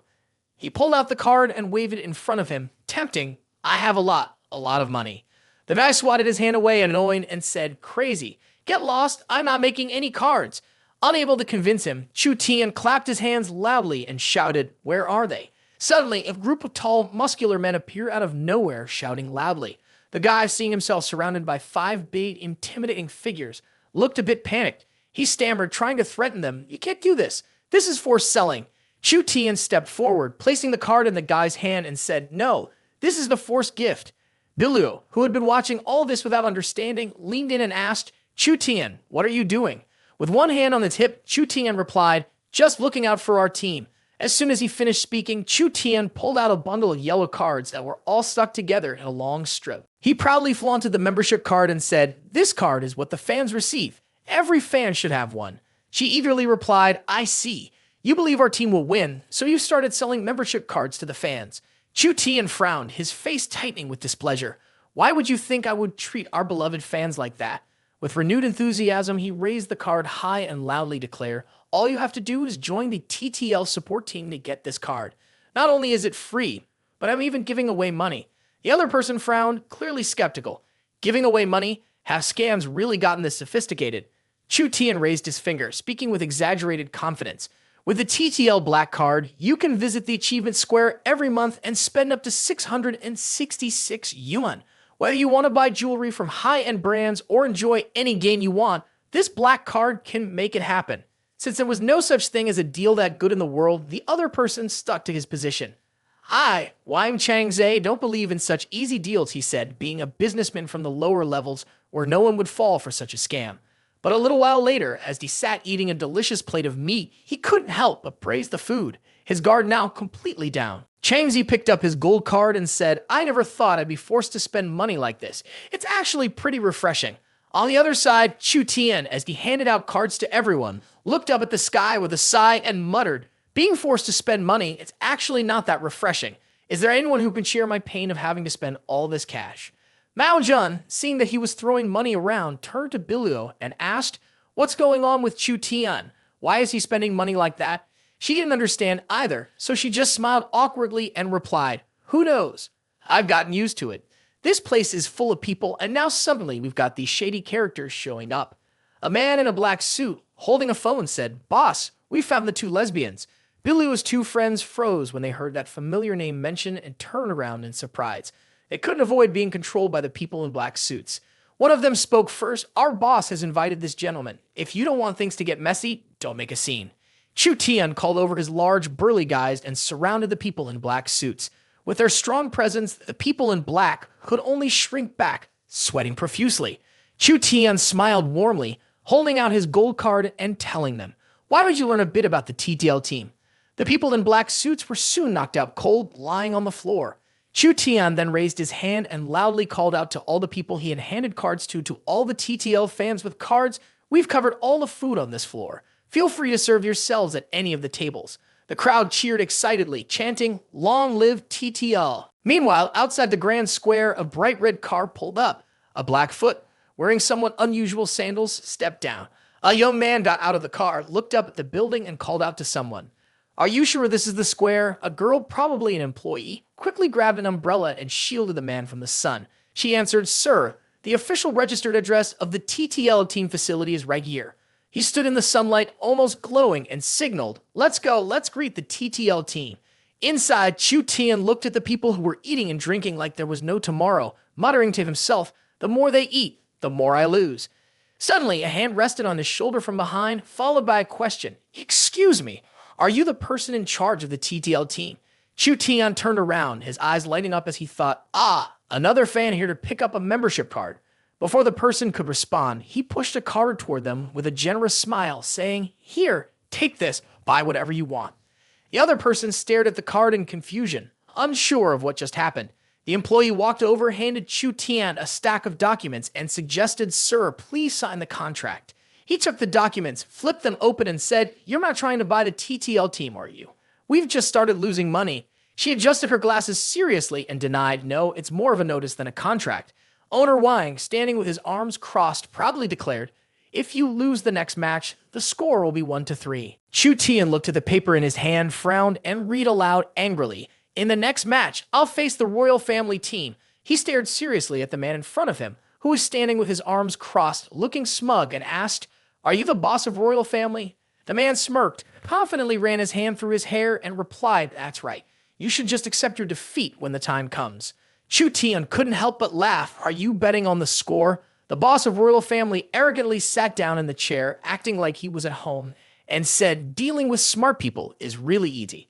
Chu Tian slammed his hand on the table, determinedly saying, I'd love to lose, but the other team won't let me. He then put on a frustrated expression, clutching his chest, and said, I don't even know if it's because I'm too strong or if my team is too strong, but I just can't lose. The man calmly looked at him, still full of confidence, and said, I know you're saying all this just to get me to share some benefits with you. Here's the investigation we did on your company. Your company's continuous profits show you have a good eye for investments and know how to make money. So what if you join us? Chu Tian suddenly jumped up and said, what did you just say? Why are you insulting me? The owner of the royal family team didn't understand why Chu Tian was so upset and pointed at himself, asking, what did I say to insult you? Chu Tian made a face as if he were whining to a lover and replied, you're the only one who knows how to make money, and so does your whole family. The man looked embarrassed and could only sneer, saying, it seems you don't want the drink I offered, and you'd rather take the punishment. I could ruin your team's reputation in an instant. You wouldn't even recognize yourself afterward. Chu Tian looked at him with bright eyes, half believing, half doubting, and asked, really? Chu Tian then reached out, grabbed his hand, and smiled, saying, in that case, I'll leave the bankruptcy papers to you, big brother. The royal family team owner fell silent, staring at him with a confused look, thinking, this young guy is completely crazy. He smirked, his tone full of warning, and said, let me make something clear to you. The royal family team is mine, and the team you just defeated is also mine. He stood with his hands on his jacket, smiling smugly. I have so much money. What do you have? Even the sneakers I'm wearing right now are the most popular basketball shoes out there. Chu Tian was visibly jealous and couldn't hide his surprise, saying, no way, is there really someone who likes those shoes? That can't be true. The owner of the royal family team stepped up on his chair, showing off, and replied, you've never seen them, right? Country bumpkins like you probably wouldn't know where to buy them, even if you had the money. He hugged his chest, sighed, and frowned, saying, good thing I didn't continue. Otherwise, I'd have ended up making money for no reason.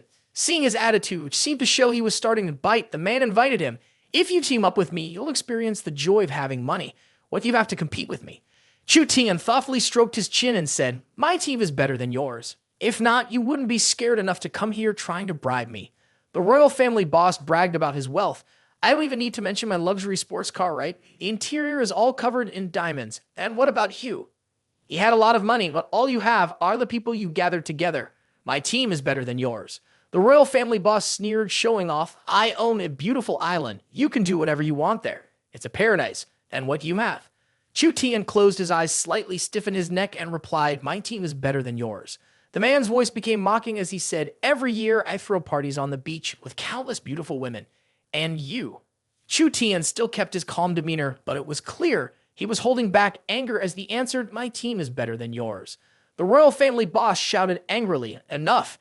Is there an end to this? Are you saying you can't play anymore? Chu Tian smiled widely, his grin almost ear to ear, and emphasized, my team is better than yours. He tried to look tough, stepped forward, and said, if that's the case, don't blame me for not being polite. The boss of the royal family stood in front of the 5 people, speaking firmly, join my team, I'll set up computers for you and even buy you mice and keyboards worth 3,000 yuan. Mao Jun, still with his arrogant, cold eyes, casually picked his nose and said, 3,000 yuan? Do you think I've impressed? He then turned to the 3 girls, saying, ladies, join my team. I'll help you get famous and become one of the top 10 most popular idols online. Cao Bilio frowned, feeling disrespected. Top 10, I'm usually ranked number 1. Did you even listen to what I just said? He thought they were just complaining, so he mocked them. The TTL team really had no shame, lying without hesitation, not even caring if people would laugh at them. One of the staff members leaned in to speak to his boss in a low voice. Boss, what they're saying is true. Hearing that, the boss froze, stunned by the unexpected information. The boss of the royal family turned red with embarrassment and anger, then snapped, why didn't you tell me sooner? The staff member bowed slightly and responded, I did tell you before, but you didn't listen. Sorry. The boss of the royal family let out a big laugh, then pointed directly at Chu Tian. In that case, I'll just forcibly buy your team. Let's see what you can do about it. Chu Tian looked shocked, playing the part as if something unexpected just crossed his mind. Suddenly, his phone rang. The boss of the royal family yanked the phone out of his pocket and answered it. He put it to his ear and a voice from the other end spoke. Boss, both the royal family team and the at court team have been forcibly acquired. The boss of the royal family was completely confused, not understanding what was going on. He asked, "What's happening?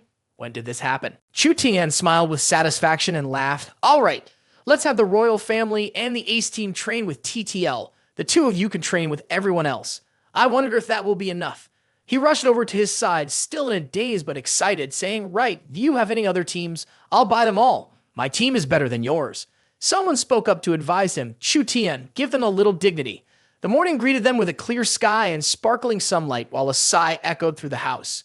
What do we do now? Chu Tian lay on his bed, lost in thought. There were still 2 more matches to go, and he hoped nothing would go wrong. Suddenly, he sat up straight, clenching his fists with determination. Well, it is what it is. If we're worse off, how much worse can we be? At that moment, the phone rang. He glanced at it and complained, "Who's calling this early?" Looking at the caller's name, he saw it was Teacher Chen. Zilin, on the other end, was buttoning up her shirt as she asked, "Did you forget something?" He scratched his head, confused, and asked back, "Forget what? Or is it the wife reminding me?" Zilin immediately responded, "Don't call me that." As she pulled up her black dress, she got to the point, "I'm calling to remind you that you're still a student. The exam week is coming." She then began tying her long hair into a bun. Looking at his reflection in the mirror, hearing about the exam, Chu Tian's phone slipped out of his hands. He threw his head back and screamed in despair, "God is punishing me." Then he suddenly snapped out of it and thought, "Wait, what am I even sad about?" He jumped off the bed full of determination. Sang Mao, Jun, and Zai Shen also had to take the exam. This was my chance. Cut to the same day at the team's base. Zai Shen was intently focused on the computer screen. Chu Tian, in high spirits, tiptoed up from behind. He leaned in close to Zai Shen's ear and said, "Zai Shen, the exam is here." Zai Shen coldly responded, "I know." Chu Tian stayed close to his ear and added, "If you don't study, you'll fail." He raised his hand to cover his mouth and cleared his throat twice, trying to make his voice sound more serious. Then he patted Zai Shen's shoulder and said in an overly knowledgeable tone, "The TTL team needs to develop across all areas. If you fail," he smiled brightly, speaking with complete confidence, "if you fail, you'll have to take makeup classes. The TTL team is determined to maintain its efficiency and energy." Zai Shen gave him a quick glance and replied casually, "I feel the same way." Chu Tian praised him. Very good. High awareness. Zai Shen went back to tapping on the computer and said, "But I've already passed. By my 4th year, I had already passed all the subjects, finished my studies." Sitting across from Zai Shen was Mao Jun. Seeing Chu Tian's deflated expression, Zai Shen pointed to the screen and continued, "I stayed in my room for 2 years without going outside. The teachers didn't care because I'd already finished my research." Chu Tian stood there, mouth hanging open, eyes wide in disbelief, too stunned to speak. Chu Tian rushed over to ask Mao Jun, "What about you? You can't have finished your research too, right?" Mao Jun, chewing on some noodles, waved his hand at him, his eyes dark from staying up late. He replied, "No, I've been living off the internet too much, so I couldn't do any research." Chu Tian immediately brightened up, grinning as if he were about to bloom with joy. He said, "Good thing I still have you." Mao Jun pulled out a report and held it up in front of Chu Tian. "I'm in the social sciences. I used my late-night experience to analyze and write it up into this report."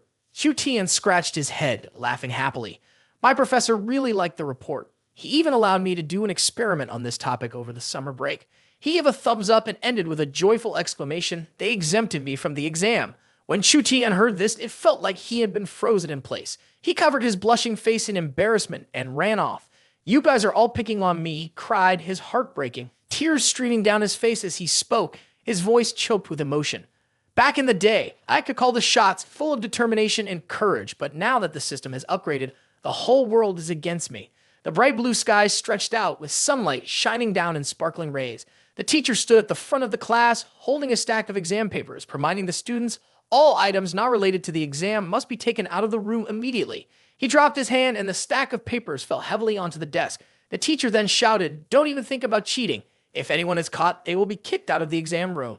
The advanced math exam officially began. The announcement sounded, and the students started passing their papers to each other.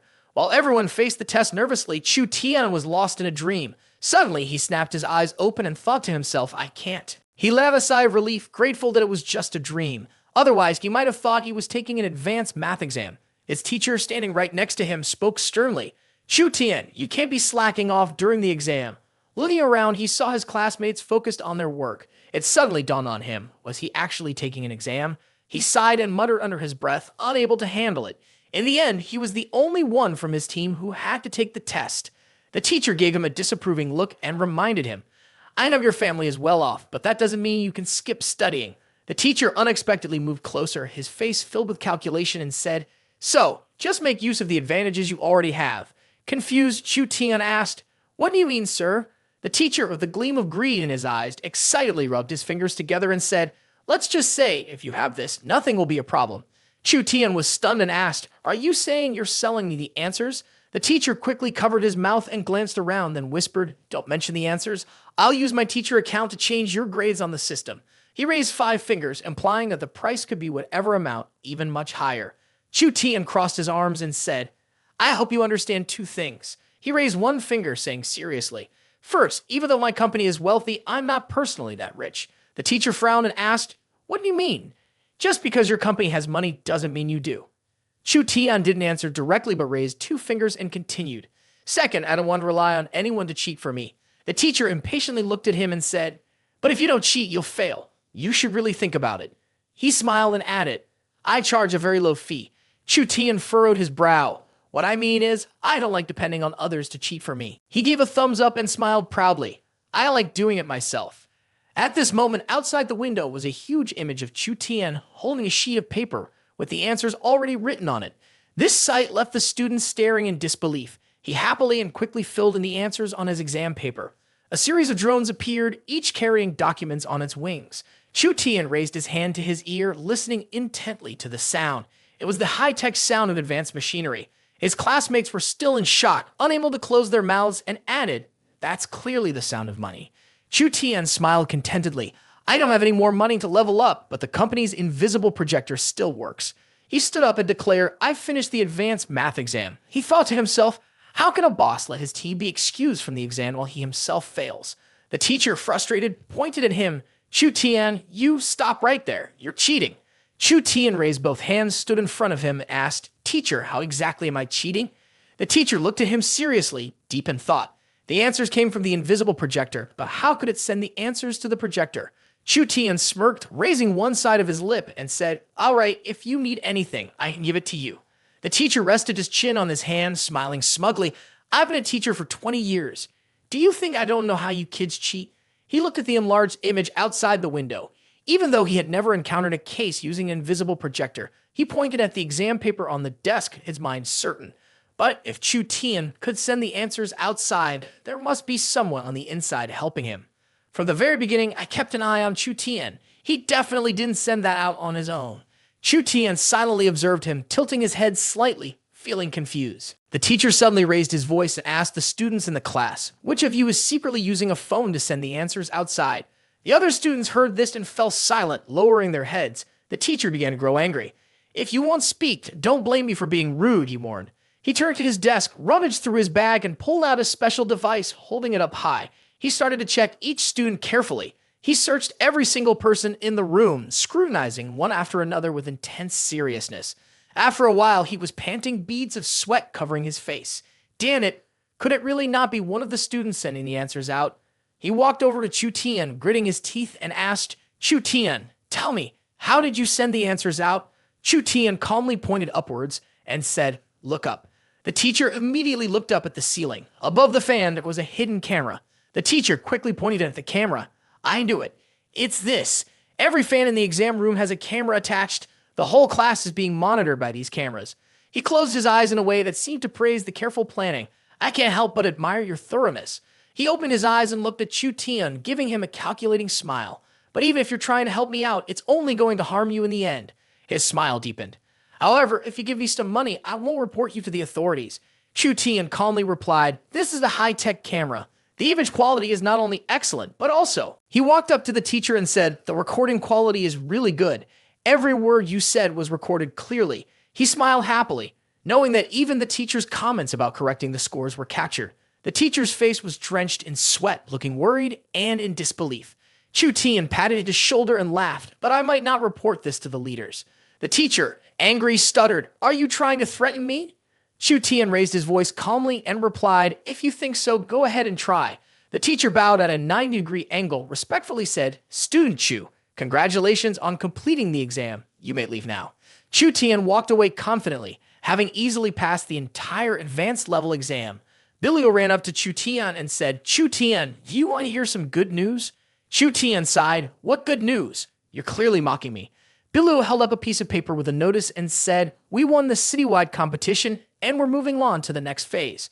At that moment, Chu Tian also pulled out 2 sets of documents, his tone casual as if he had already expected it. "I knew it, the support contract is here." Bilio, frustrated, grabbed the papers and walked off, saying, "How boring. I'm going to go practice some more." Chu Tian sat down to do some quick calculations. Even with the support money from the companies, he was still at a loss. He eagerly called the system, hoping to take advantage of this opportunity. Xiao Tian quickly appeared at his call. After giving his order to close the accounts, she immediately began the calculations. Then he said to Xiao Tian, "I finished this quarter's financial report, and the total loss is 600,000. According to the account's interest rate exchange, it's increased to 60 million.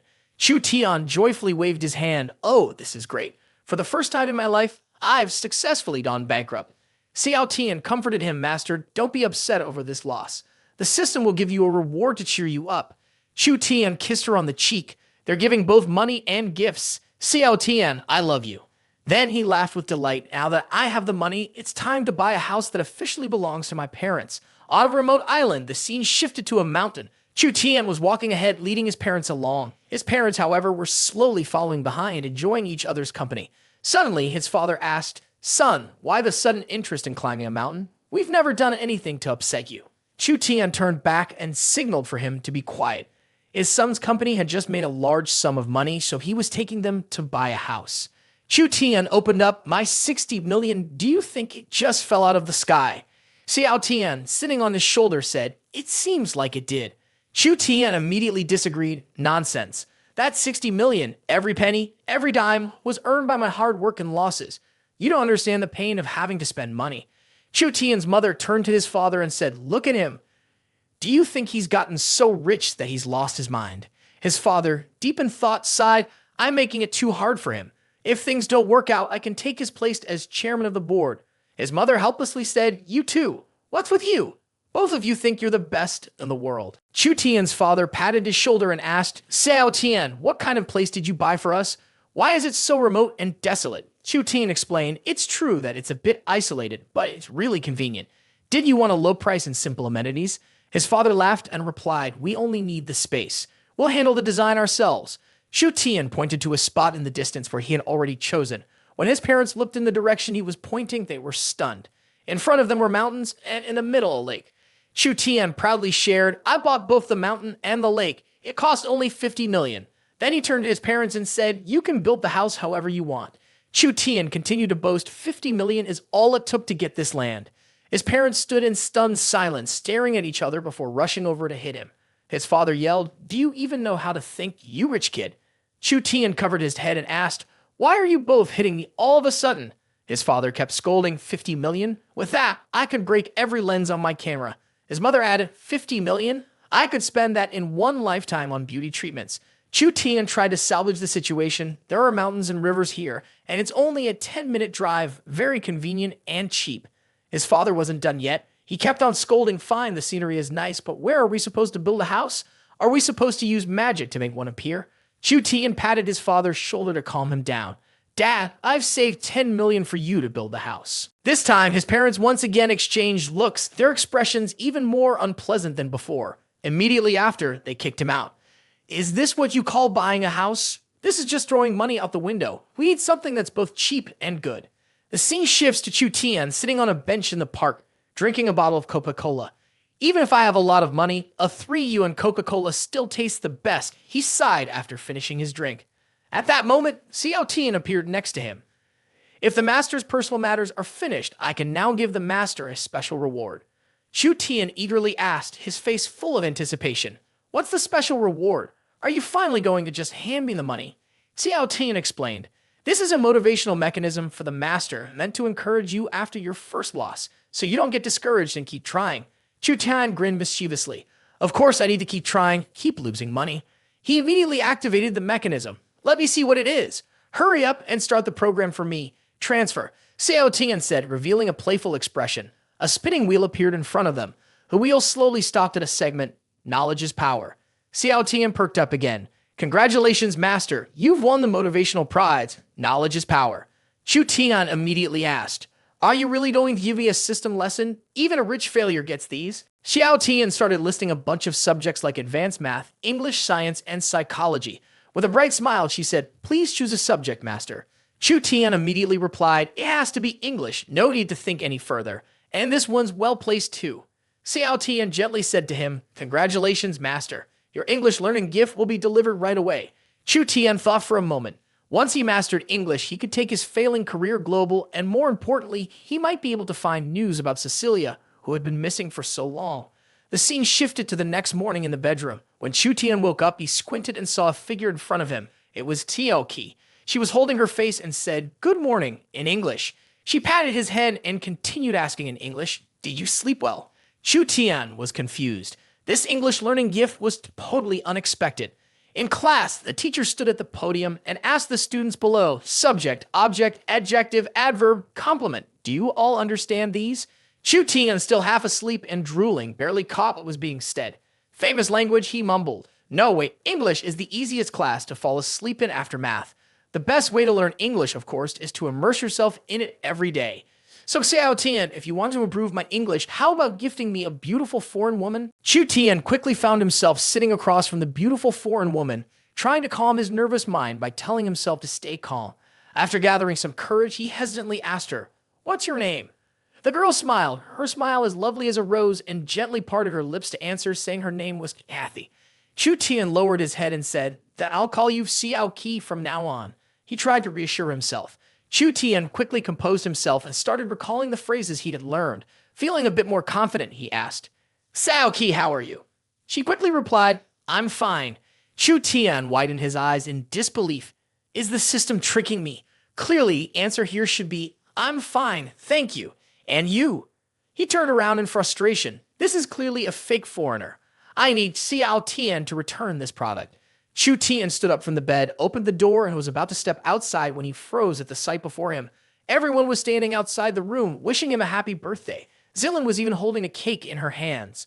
Chu Tian scratched his head in confusion. "Has my birthday already come?" Bilio quickly explained, "We stood here for half an hour to surprise you." Then she paused and almost mechanically asked Chu Tian, would you like to explain what's going on?" Suddenly, Chu Tian remembered Xiao Qi, and he broke into a cold sweat. Meanwhile, Xiao Qi, still behind him, happily greeted everyone in her foreign language. Duo Mei and Duo Hao quickly covered their eyes, both saying at the same time, "We can't see anything." Wai and Bilio were both extremely surprised. "Chu Tian, you brought a woman home?" Wai silently fumed, thinking, "And it's not even me." Pinru lightly patted his shoulder, saying, "Chu Tian, you really have a unique taste." Chu Tian quickly defended himself. "No, it's not like that. Everyone, please stop making things up." Zilin spoke with a hint of sadness. "Chu Tian, I wish you happiness." And then he started crying even harder. "Ms. Chen, please don't act like this." Suddenly, Chu Tian's phone rang. Bilio, seeing this, pouted and said, "The phone's ringing. Answer it. Maybe it's that fox woman calling you." Chu Tian was too exhausted to say anything. Then, his eyes widened when he realized the call was from Sicilia. His heart skipped a beat as he thought she might be in trouble, maybe being followed by someone. Without wasting any more time, he grabbed a jacket and rushed out. "Everyone, continue with your conversation. I'll treat everyone to dinner tomorrow," he said, quickly leaving. The others were clearly annoyed and grumbled, "Are we not as good as Sicilia?" The author wants to add a note here. Choosing one person or choosing everyone, that's a dilemma too. Now, let's rewind to a month ago. Chu Tian and Xiao Tian were standing and sitting facing each other, but neither spoke a word. They stared at each other as if ready to fight. Chu Tian slammed his hand on the table and said, "The company has to pay this money." Xiao Tian wasn't backing down either. "Your business with Sicilia is your personal matter.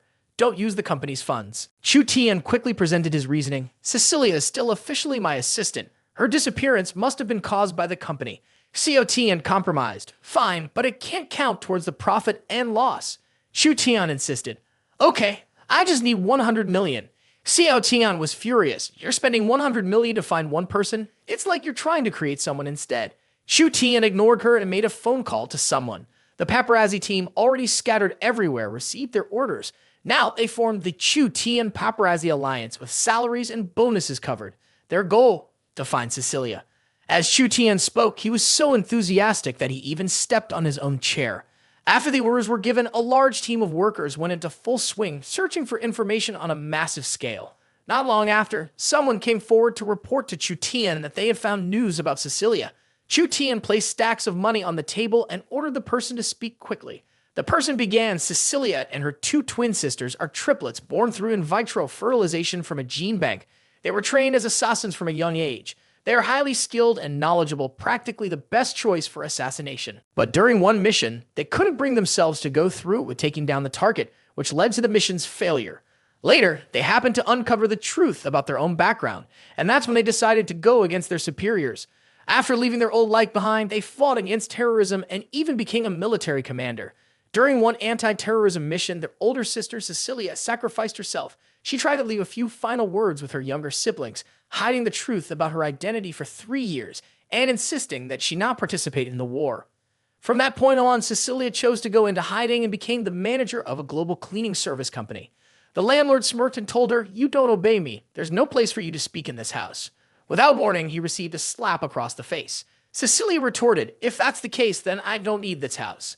Suddenly, a group of people in military uniforms stormed in. The landlord immediately ordered, "Quick, grab her." But they quickly knelt down before Sicilia. "It's been 3 years. Please come back, Sister Sicilia." The landlord was stunned. "Sicilia? The famous military commander Sicilia?" Sicilia looked back at him, a sneer curling on her lips. Chu Tian rubbed his head in frustration. Why did this situation remind him so much of a legendary warrior? Even novels or satirical cartoons wouldn't dare portray something like this.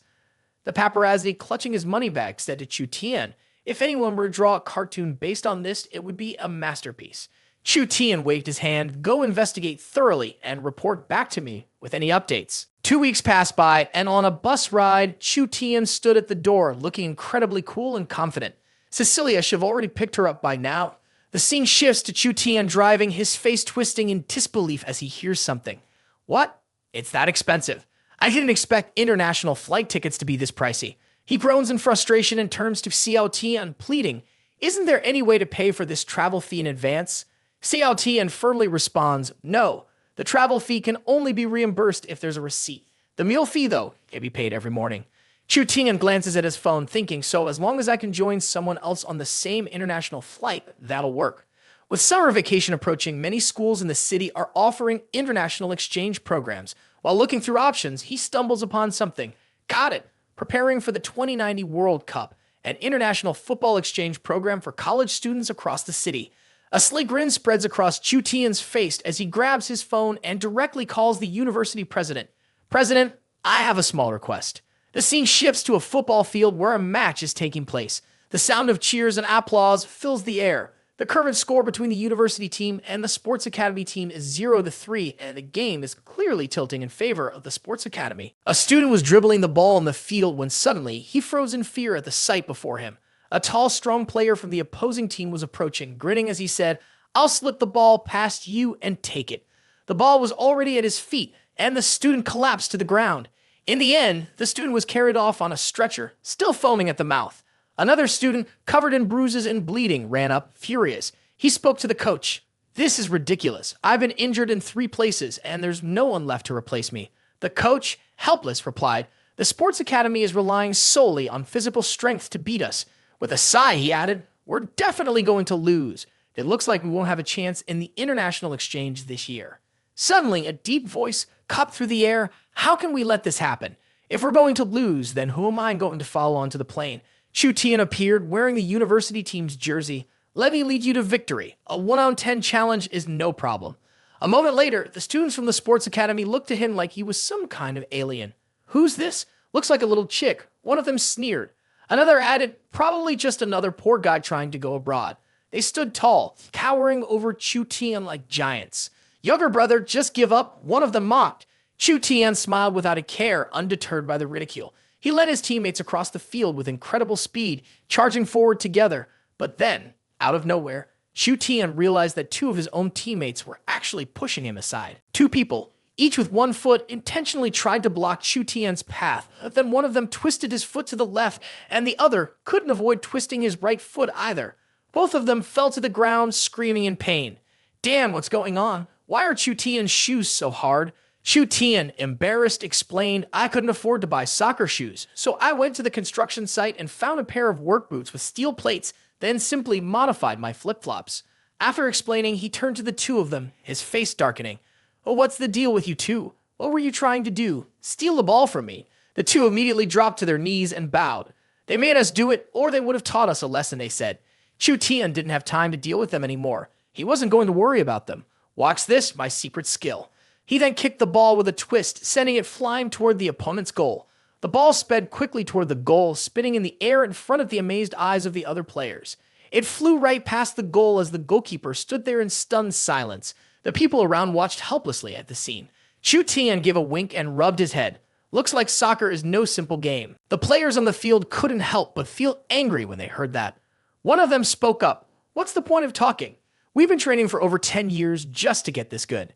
Suddenly, people in the stands started whispering. "It's her. Why is she here?" Someone answered, "I've heard the sports academy team is playing a tournament sponsored by her family." Chu Tian looked over, his gaze curious and studying. His eyes landed on Su King, who was standing with her arms crossed, smirking, clearly feeling proud of herself. Chu Tian walked over to her and asked, genuinely curious, "Why are you here?" Su King scoffed. "Can't I watch the players sponsored by the Bai family play?" He pointed at two players behind her. "Can't you go easy on them? Let me join the school team's overseas trip for once." Su King's expression darkened. "Chu Tian, you're trying to annoy me again. You got so much money. If you want to go abroad, just buy your own ticket." He shot back, a bit cheeky. "Although my company is unbeatable and incredibly wealthy, I'm actually very poor." She was furious, veins bulging on her forehead. "Are you hearing yourself? Is that really how you talk?" Chu Tian sighed. "I'm just speaking the truth. Why doesn't anyone believe me?" She smirked and teased. "Chu Tian, don't you want to challenge me? Come on, let's see what you've got." In that moment, the leader of the group shouted, "Focus on the game. We need to win quickly." The battle on the field was intense. Chu Tian charged forward quickly, but three of the opposing players surrounded him, leaving him no space to get the ball. The guy behind him grinned and said, "I've got you blocked from all sides." Suddenly, a ball flew toward Chu Tian from above. His eyes lit up, and he exclaimed, "Finally, it's here." Chu Tian planted one foot on an opponent's body and pushed off, using his other foot to step on the player beside him. As he jumped high into the air, he called out, "Just borrowing your shoulder and back for a moment." Chu Tian kicked the ball hard, shouting, "Here it comes again." He sent the ball flying straight toward the goal. The ball zoomed into the net at lightning speed. The crowd in the stands erupted in cheers for the incredible goal.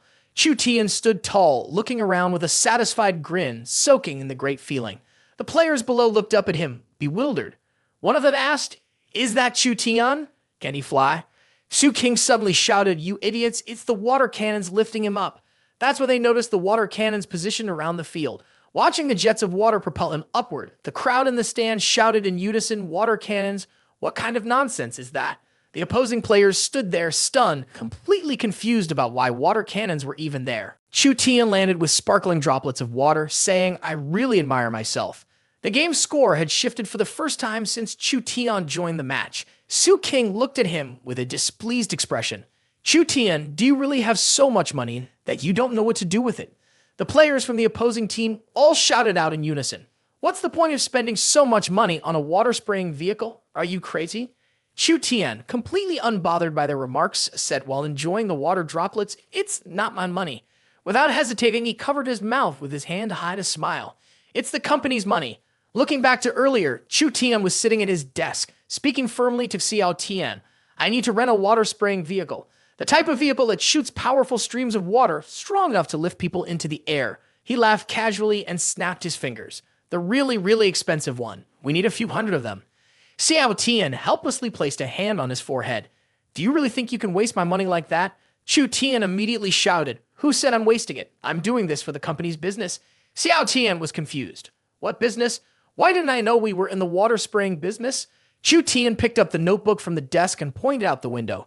"Don't you see we're in charge of organizing the national sports games? He pointed at the stadium below. The grass on that soccer field needs watering. Otherwise, how is the race going to run? He pointed his hand toward the center area and said, the plants over there need watering too. If we don't take care of it, we'll lose face in front of the leaders. And there are the farms on the outskirts that need maintenance. If we don't take care of them, they'll just sit there and people won't have milk to drink. So what should we do?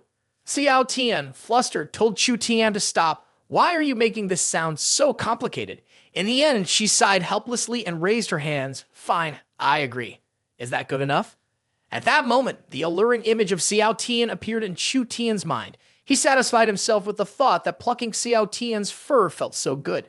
Back in the present, Chu Tian had somehow changed out of his clothes into diving gear. He crossed his arms and said, now's the time for my performance. He pointed toward the goal and said, shoot it at me. The powerful stream of water immediately shot toward the target he had pointed at. The spinning ball followed the flow of water and slammed into the net, knocking out an opponent's player. The score kept narrowing thanks to that stream of water, which hit both teammates and opponents alike. The score became 4-3. A teammate of Chu Tian's, helpless, spoke up, why are you even shooting at our own team? Don't I have any dignity? You don't care about anything anymore. Chu Tian, proudly smirking, replied, we're in the lead and I got here on a free flight. Looking at Xu King, who was trembling with anger, Chu Tian mocked, so girl, is your boyfriend really that impressive? Xu King struggled to cover her chest with her hands, her face flushed bright red. Chu Tian, one day I'll make you pay for this. The players on the opposing team were furious at what he'd done to them. Seeing this, Chu Tian's teammates immediately offered to team up, wanting to restore Xu King's honor. After the game ended, Chu Tian staggered down the street. One of the opposing team players quickly turned to the young man and said, you hold him back, I'll go deal with him right away. The other player agreed, I've never liked him anyway. Suddenly, the expression of Chu Tian's teammate changed to one of shock as he exclaimed, wait, something's weird. He's pointing at his forehead and there's a small red dot on his head. At that moment, Chu Tian turned around, glancing at the bushes they were hiding behind. Following me, huh? I forgot to tell you guys, since the city leaders want the sports event to go smoothly, they've assigned top police from the special forces to protect me. That's when they realized the police were right behind them. Chu Tian grinned, clearly pleased with himself, and threw out a few mocking words. By the time the clock struck 10 p.m., Chu Tian was still hard at work, sitting at his desk. Even after midnight, he remained at his desk, grinding away, stuck in a frustrating situation. An hour later, Chu Tian slammed his hand on the desk and shouted in frustration, I can't take it anymore. I just can't think straight. One hand on my chin, the other holding a piece of paper. What kind of project should I come up with that'll lose money? He frowned, feeling that he should embrace the spirit of being a student in the moment. Chu Tian reached for his phone, his face lit up with excitement. Before the meeting, he decided to play with his phone for a bit. Without hesitation, he tapped on the app icon on the screen. Thinking work should always be balanced with some relaxation. Immediately, the screen displayed Zillin's live streaming room. Chu Tian couldn't help but smile foolishly at the phone in his hand. My teacher Chen, my beloved wife. At that moment, a shadow of a gray cat quickly dashed by. It jumped onto Zillin's lap, catching her off guard. Zillin smiled gently at the gray cat. Meanwhile, Chu Tian bit his shirt, his face filled with frustration. Damn it, that cat. But his expression changed completely, and he gazed at the screen with sparkling eyes, looking genuinely admiring. In the comments section, people reacted just like Chu Tian. Zillin petted the cat, saying, don't let its cuteness fool you. Owning a cat is actually really troublesome. She recalled how every time she said something it didn't like, the cat would get angry and even start getting physical. Zillin thought feeding the cat was exhausting because it was so picky with food. It also scattered its fur everywhere, making her struggle to keep the house clean. Zillin picked up the cat and held it up in front of the screen, but I still liked the cat the most. Chu Tian looked at her with a gaze full of fascination. Teacher Chen and the cat are both so cute, he said, dreamily imagining a rosy future. In the future, I'll definitely raise a cat with Teacher Chen. Then Chu Tian suddenly exclaimed, wait, isn't that exactly right? The cat is lazy, eats a lot, and needs someone to take care of it. He quickly sketched a cat's face on the paper. New project, raise a cat. In no time, the sunlight shone down on Chu Tian's company building. Everyone was stunned after hearing about Chu Tian's new project. Duomei looked at him with confusion and asked, raising a cat. But in contrast to her, Bullied was full of excitement. That sounds great. I love cats. Duomei quickly turned to Du Hao, but raising a cat doesn't need the company's support. Du Hao chimed in, and how can you make money from raising a cat? Chu Tian smiled confidently. You don't get it. Just follow my lead and it'll work. Everyone, go ahead and start hiring people. We need staff to clean the litter, staff to play with the cat, staff to brush its fur, staff to feed it, and staff for magic. I'm going to make this happen. Every cat needs a team of 10 people. Everyone in the team enjoys the highest benefits from the company. Housing, utilities, clothing, and transportation are all fully covered. At this moment, Chu Tian is chasing after Chu Tian, shouting as she runs, "You are really scary." Chu Tian laughs mischievously and keeps chasing after her. "Chu Tian, come here so I can pull out some of your wool." A little while later in the study and workroom, as Chu Tian approaches Mr. Lai, the old man suddenly speaks up, "I'm trying to sleep. Who's bothering me?" Mr. Lai opens his eyes, and when he sees Chu Tian, his face lights up. "Isn't this Xiao Chu? Come in." He gets up and pulls Chu Tian inside. "What brings you here? Come pick a few positions. We have a lot of work right now that no one's taking care of." Chu Tian hesitates a bit, awkwardly smiling while rubbing his hair. He sheepishly admits, "I'm here because I've run out of money." Upon hearing this, Mr. Lai immediately grabs a thermometer to check Chu Tian's temperature. "Are you sick?" Suddenly, the door bursts open with a loud bang. The principal walks in, and Chu Tian, with his innocent heart, is the perfect role model for the students. Seeing him, Mr. Lai feels a bit flustered. "Principal, what brings you here?" The principal places a hand on Chu Tian's shoulder. "Student Chu Tian just contacted me, wanting to work with the school on some social welfare projects." Mr. Lai, full of confusion, asked again, "What? A welfare project? Why would you come to the work-study office?" Chu Tian grinned and placed his hand on Mr. Li's shoulder. "I didn't come to the work-study office, I came to find you, just like I did back then." Mr. Lai looked puzzled, pointing at himself. "Me? What can I do? I'm just the gatekeeper." Seeing Mr. Li's confusion, Chu Tian quickly picked up a cat and, with a warm smile, replied, "Take care of cats." Mr. Li's expression grew even more bewildered. The principal, happily chiming in, added, "That's right. The welfare project is all about taking care of cats." Chu Tian then exclaimed, "I've never met anyone who can take care of cats as well as you." As soon as he said this, Chu Tian secretly thought to himself, when it comes to taking care of cats, is there anyone who spends more money than him? Mr. Lai raised his palm, saying, "Taking care of cats is expensive, and if I have too many cats, I'll be overwhelmed." Seeing his concern, Chu Tian continued, "In short, you're in charge. I'll find someone to clean up the cat litter for you." A little later, Chu Tian spotted a guy who was taking care of a cat on the street and said, "Goal number 1, convince the student crossing the street to lure the royal cat." He walked up to the guy and said, "Hey, can you come clean the cat litter for me?" The guy stared at Chu Tian with a confused look. "Clean your cat litter? Are you crazy?" Chu Tian smiled brightly and coaxed, "You'll get paid a lot." The guy looked at him with disdain. "You're insane. Is this a new kind of scam?" Chu Tian immediately lifted up his backpack and asked, "Have you ever seen a scammer carrying one of these?" Chu Tian opened the backpack filled with money. "I feel like cleaning up animal waste for financial freedom isn't such a bad idea. Plus, this is just the signing fee. Later on, there will be bonuses and yearly salary increases." The young man suddenly spun around 360 degrees and grabbed the bag of money. "I think you're absolutely right." He eagerly grabbed Chu Tian's hand. "With this much money, forget about cleaning up waste. I'd even eat it if I had to." The young man hurriedly grabbed Chu Tian's wrist and pulled him toward the restroom. "Whatever you have, I'll take it. Go ahead and do your business." Chu Tian was confused and didn't understand what he meant. It wasn't until a moment later that his brain finally caught up, and he quickly exclaimed, "Do your business? What are you talking about?" "I said, clean the cat's waste, not that." As soon as the young man heard this, he looked completely flustered. He thought to himself, cleaning up cat waste and getting paid this much. This person must be rich to the point of being crazy. A few days later, at the cat enclosure, Chu Tian held a motivational meeting. Standing in front of everyone, he cleared his throat a couple of times before speaking up.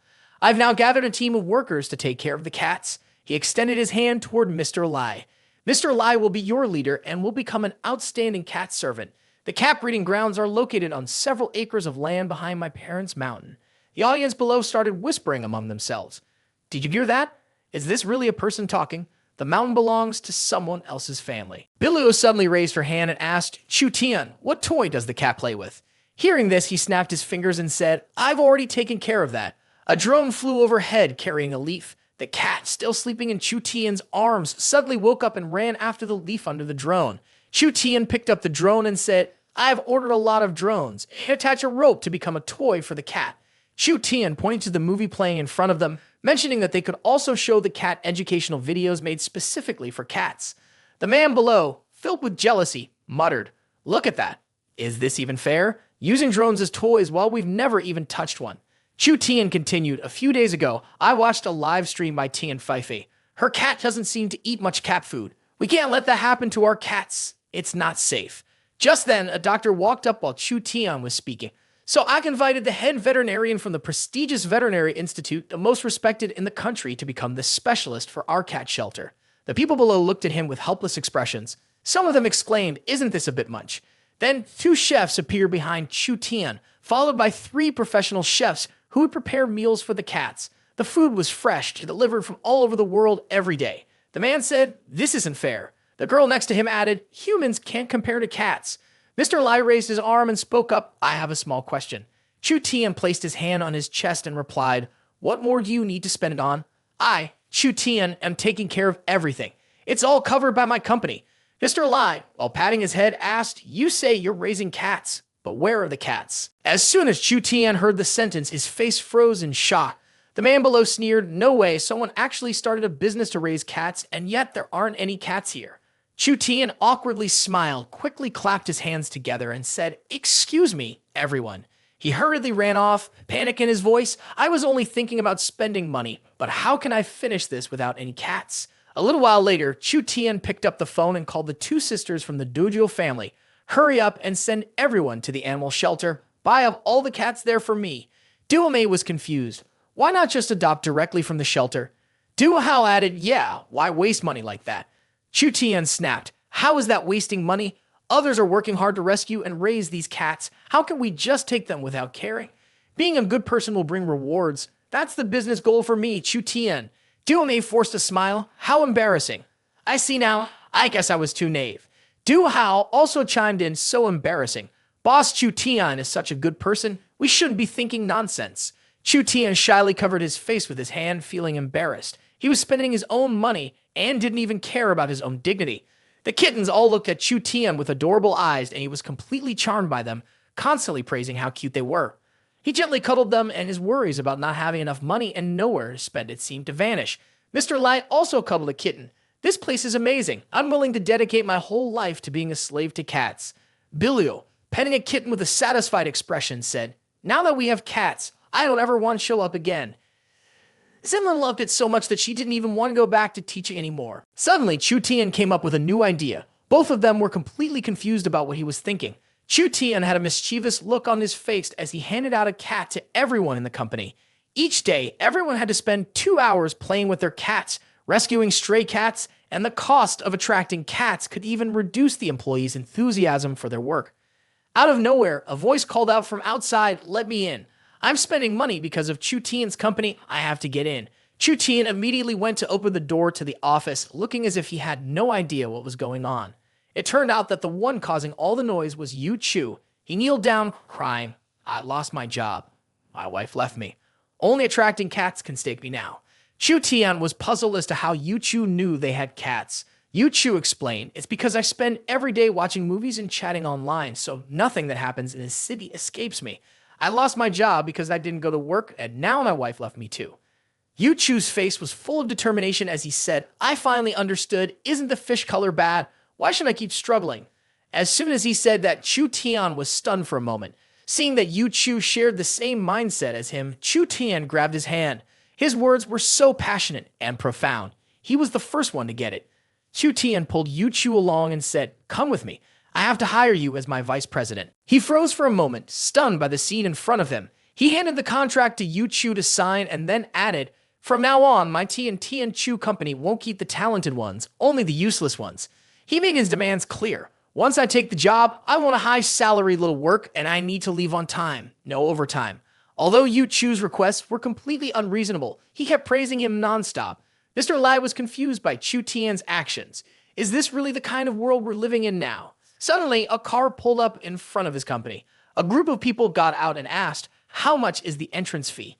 Duomei guessed they had heard some rumors and came to check things out. The two of them were clearly after money. It turned out that Boss Chu's idea was to create a high-end cat paradise and then charge an entrance fee for visitors. The two of them began offering the entrance tickets for just 10 yuan. When the group heard how cheap the tickets were, they immediately called up friends to join them. At that moment, Chu Tian was walking with Yu Chu, and once the contract was signed, he would officially be my vice president. He also promised that the value would definitely exceed the money. Just then, a loud cat meow suddenly echoed, making Chu Tian think he was being attacked again. It turned out that the sound was coming from the customers who had come to visit. Du Mei and Du Hao happily cheered. Look, everyone is drawn to the cat. To build goodwill, we're only charging 10 yuan per person. He felt a bit disappointed standing there helplessly as customers poured in. A few weeks later, out of nowhere, a plane flew in. Chu Tian stood on top of it and shouted down, I'm going with the team to bring Sicilia back. He waved to say goodbye to everyone. I'll be gone for 5 days. You all definitely can't do any work for me. Maybe because they were too far apart, Du Mei seemed unable to hear what Chu Tian said, so she asked Yu Chu. Seeing Du Mei ask him, he didn't know how to respond. Hearing Yu Chu say this, she could only sigh and tease him. You're still the deputy general manager. Yu Chu turned to ask Bilu what she thought. She rested her hand on her chin and said, I'm not sure. It feels like everything is being messed up. He stood next to her, scratching his nose. So, you're saying the company is just doing whatever it wants? The two of them thought about Chu Tian's achievements at the company. Thanks to Yu Chu's words, Du Mei and Du Hao finally understood something, but it seemed they had misunderstood Chu Tian's intention. Du Mei and Du Hao said in unison, it's the 5 strong joint departments. After hearing both of their explanations, he finally understood. Yu Chu yawned, then asked if he could go home to sleep, not caring at all about what the others were doing. Although it was already morning, Zilin was still fast asleep. It seemed like she had been dreaming about Chu Tian. As she slept deeply, Zilin began to sink further into her dream, but just as the dream was getting intense, she suddenly woke up. Zilin reached for her glasses, slowly slipped on her slippers, and got out of bed. She lifted the curtain to let the sunlight from outside shine in. The scene outside her door startled her. A tiny Chu Tian was floating in the air, holding a sign that read, Cat Paradise Tian Tian Chu opens in 3 days. It turned out the image was being projected by some flying cameras. She couldn't help but admire Chu Tian's method. It was so typical of him, just his style. Meanwhile, Su King was sitting in a cafe enjoying her tea when she suddenly heard a strange noise coming from outside the glass door. Tiny Chu Tian appeared again, holding another sign that read, Cat Paradise Tian Tian Chu free radio performance opening. Su King's face lit up with interest. Did he specially invite me? Well, in that case, I'll go cheer him on. Here's the translation. Announcement to all departments and partners of the company, Cat Paradise has been established and all employees are expected to show their support. As a leader, she didn't want anyone to be absent. All the employees followed her orders without question. While on a plane flying through the sky, Chu Tian was still enjoying his vacation. Suddenly, he began to feel uneasy. There was something about the situation that just didn't sit right with him. Sicilia was wearing a sleeveless top that showed off her full figure, along with shorts that outlined her shapely curves. Sicilia wondered why Chu Tian was blushing. He awkwardly explained, it's just that you've changed so much. Sicilia put her arm around Chu Tian's shoulder. I'm not a servant or a housekeeper anymore. Of course, I can relax a bit. You've been encouraging me to go back and work. Suddenly, Sicilia grabbed Chu Tian's hand and unexpectedly kissed his cheek. You're the only person in the world who cares about me. When Cecilia's older sister heard this, she felt a bit upset. Are you saying I don't matter? Sicilia said goodbye to her sister and left with Chu Tian. Her sister smiled and said, don't worry, go ahead. You need to let go of the past and start living the life you want. 2 people left that place and took a walk to a different neighborhood. She became doubtful, and Sicilia immediately asked, do you really not need her to teach you English? You've been at it for so long, but my English still hasn't improved at all. Chu Tian started to feel a bit uneasy. He fidgeted with his hands, trying to explain. His left hand was even more active than usual. Cecilia's expression clearly showed her frustration. In this situation, Xiao Qi could only apologize. The 2 of them then boarded a plane to head back to their place. Chu Tian said loudly, Chu Tian is back. She stood beside him, pulling her luggage along, feeling nostalgic.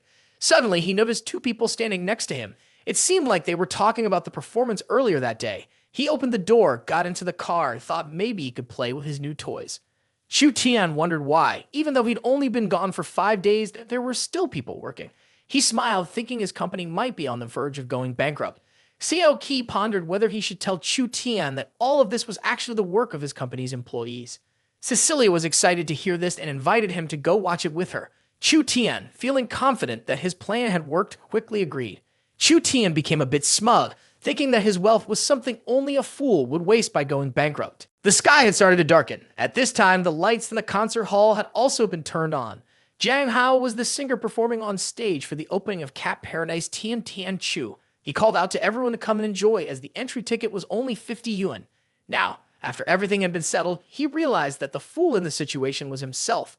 Chu Tian cried, "I knew someone would do the work, but I didn't expect someone to do it for me." Sicilia smiled quietly. Although he didn't know the full details, it seemed like he wasn't planning as carefully as he used to. Wiping his tears with his hand, Chu Tian said, "I have to leave this place full of pain and turn my grief into something useful." In a busy food street, the loudspeakers blared. The daily traffic at Cat Paradise has reached 60,000 visitors. "Come visit us." When Chu Tian heard that, he froze in place. He stiffly sprayed some glue and said, "I'm making 3 million a day without any reason. Where do I find a reason for that?" Sicilia, standing beside him, chuckled and comforted him. "Look, you're making money. Why are you upset?" Chu Tian hunched over, his face drooping. "How can I be happy making money? I just want to lose money." A female voice suggested, "Boss Chu, you have so much money. Why not give it all to me?" He was surprised and turned to look for the source of the voice. The person who just spoke was Su King. She was happily wearing a pair of cat ears on her head, gently touching her cheek. Chu Tian raised an eyebrow in surprise and said, King, even you're getting into the cat craze now." Smiling while petting the cat in her hand, she replied, "I like cats. Is that a problem?" Then Su King pulled out a contract and said, "Actually, I'm here to talk business with you. My company has backing from the family, and we're starting a new one." Chu Tian, worried she might make him even richer, quickly waved his hand to refuse, saying, No, don't make me earn any more money." Hearing this, he looked a bit disappointed and casually said, "Hey, I know my new company will lose money for a while, but you should immediately jump in and check out the 80-degree return right away. I'll invest." Su King was confused by this sudden change, but just snorted in response. Chu Tian grabbed her hand with a look of deep affection and said, "How could I bear to watch you lose money like that?" Meanwhile, he secretly smiled to himself, thinking such a good opportunity to make money, I can't let it slip away. Su King, clearly annoyed, waved her hand and reminded him, "Stop bragging, it's nauseating." Chu Tian suddenly remembered the main question and asked her, "I almost forgot, what's your new company about?" With great pride, Su King answered, "Of course, it's an animation company." She tugged at his arm and suggested, "How about we sit down and discuss the plot of the movie now?" The two of them were now seated in the cafe. Su King took a sip of her drink and sighed, "There are many important reasons why I want you to invest. The main one is that I want you to be the lead actor, but it all depends on whether you agree." Chu Tian, feeling a bit smug and pleased with himself, thought to himself, she must need a handsome and serious lead actor. But she quickly waved her hand and denied it, explaining, No. What I meant is that I want the lead character to be more of a neoclassical type." After hearing this, Chu Tian froze, unsure of how to respond. Su King, deep in thought, pondered how to make this interesting. Chu Tian, who was sitting next to her, suggested, "If we're going to do this, we might as well make it on a trending topic. First, the male lead has to be really poor." He thought about his own life and seriously added, "Then he gets a high-level system to help him save someone, but it forces him to spend money." Chu Tian, speaking from the heart, got more and more passionate as he went on. Spending money is such a struggle, and he definitely doesn't want to go bankrupt like this. The people around them scoffed, sneering, "Sounds like pretending to be strong. Are you saying that poor people like us are just doomed by fate?" Chu Tian, being a fortune teller, was used to such comments. After this exchange, Su King was left in a daze, but she decided to follow his suggestion. "All right, it's settled then." Feeling bold, Chu Tian even decided to name the movie himself. "I already got the title for the animation," he said. "It's called Starting Today. I'm Going to Be Rich." She felt completely powerless but agreed anyway. After all, he was the investor. If he said it, it was final. After that, Su King stood up and shared her thoughts. "I just don't believe there's a system like that in real life. I'm not some character in a scam story. But fine, let's go with that. Just remember to send me the money and wait for my updates." With that, she said goodbye to Chu Tian and left. At this point, all he could do was sigh and mutter, "I'm being honest, so why doesn't anyone believe me?" Suddenly, Chu Tian was determined to finish this movie, his passion project, filled with cold, hard reality. Starting Today, I'm Going to Be Rich is based on a true story. The room went quiet. It was just him and the four-eyed cat staring at each other, neither of them saying a word. Out of nowhere, the chubby cat meowed loudly. Chu Tian was taken aback, frowning, and then shouted, "Ugh, I'm getting more and more addicted to cats. I really don't want to go bankrupt trying to take care of them." Just then, a gentle voice called out. "Boss Chu," said Duo Mei, walking and wearing a stunning suit, "I have good news from the Cat Paradise." Chu Tian stared blankly confused. "Who are you?" Then Duo Hao appeared behind her, delivering their slogan with enthusiasm. "It's us. Money is beautiful. Money is wonderful. Chu Tian, still skeptical, thought for a moment, you didn't look this grown up before. Realizing how awkward that sounded, he quickly corrected himself. What I meant was, you didn't mature this fast. Du Hao immediately replied, isn't this what you wanted us to wear? Chu Tian slowly recalled, is that so? The past came flooding back. You were teaching them how to spend money, and the girls went and ordered a suit for work. The more expensive, the better. Silk clothes, silk stockings, and high heels. They bought the whole set. Du Hao, with a satisfied expression, responded lightly, in the future, I'll be in charge of more projects, and I'll buy another set of lingerie that fits my body. Hearing this, Chu Tian suddenly understood the truth. So that's it. They used to wear clothes that didn't fit their bodies, hiding their true potential. Du Mei and Du Hao sighed together. The quality of the silk stockings is unquestionable, but we still aren't used to wearing them. On the other end, Chu Tian kept praising, very good, beauty is something to be appreciated. Du Mei shifted back to the topic at hand. All right, let's get to the main point. This is the price quote for naming rights for Cat Paradise Tian and Chu. He looked at the ledger, furrowing his brows and with a grim expression. A name costs several million. Are these companies out of their minds? Du Mei and Du Hao, still proud, boasted about their achievement. It was originally over 1 million, but we negotiated with them. And in the end, they gave in and agreed to a few 100,000 more. Chu Tian was speechless. Fine, since you girls are wearing such nice clothes, I'll let you handle it. Then Chu Tian's expression turned serious. No, we must spend this money immediately. He came up with an idea. I got it. Having a name works, like Sicilia did, agreeing with me. Adding a name is indeed the simplest way to get fame. He laughed when he heard that. To gain that kind of fame, it all depends on what you choose to name things. Then Chu Tian laid out a series of demands. I want to name everything after foreign brands, foreign teams, anything foreign. I want the most expensive options for everything. He started using capitalist tactics. For example, he suggested a competition in South Korea. Change my name to Round Robin Tian Chu for the tournament. The more he talked, the more excited he got. He even wanted to improve the team's physique, monitor health, set up exercise routines, and arrange their meals. Everything should be under my control. Expanding the tournament to 16 teams is still nothing. Set up 1,042 sub-teams to compete, and don't let anyone have any free time. Hire the most expensive singers and have them perform in turns. He played out 1,800 scenarios, and in the end, Chu Tian pulled out his trump card. The money-burning animation project was ready, along with a massive naming fee. I had a feeling that I'd soon be on the path to major losses. Meanwhile, in South Korea, a famous girl group was wrapping up their performance. Everyone, please come support us next time, they said. Up above, someone gave an order. Bring those 3 over here. The 3 girls stood awkwardly in front of the man. He arrogantly ordered, sit down and entertain yourselves. 2 of the girls immediately obeyed Duan Dao, sitting at his feet. The last girl stood there, furious, and cursed.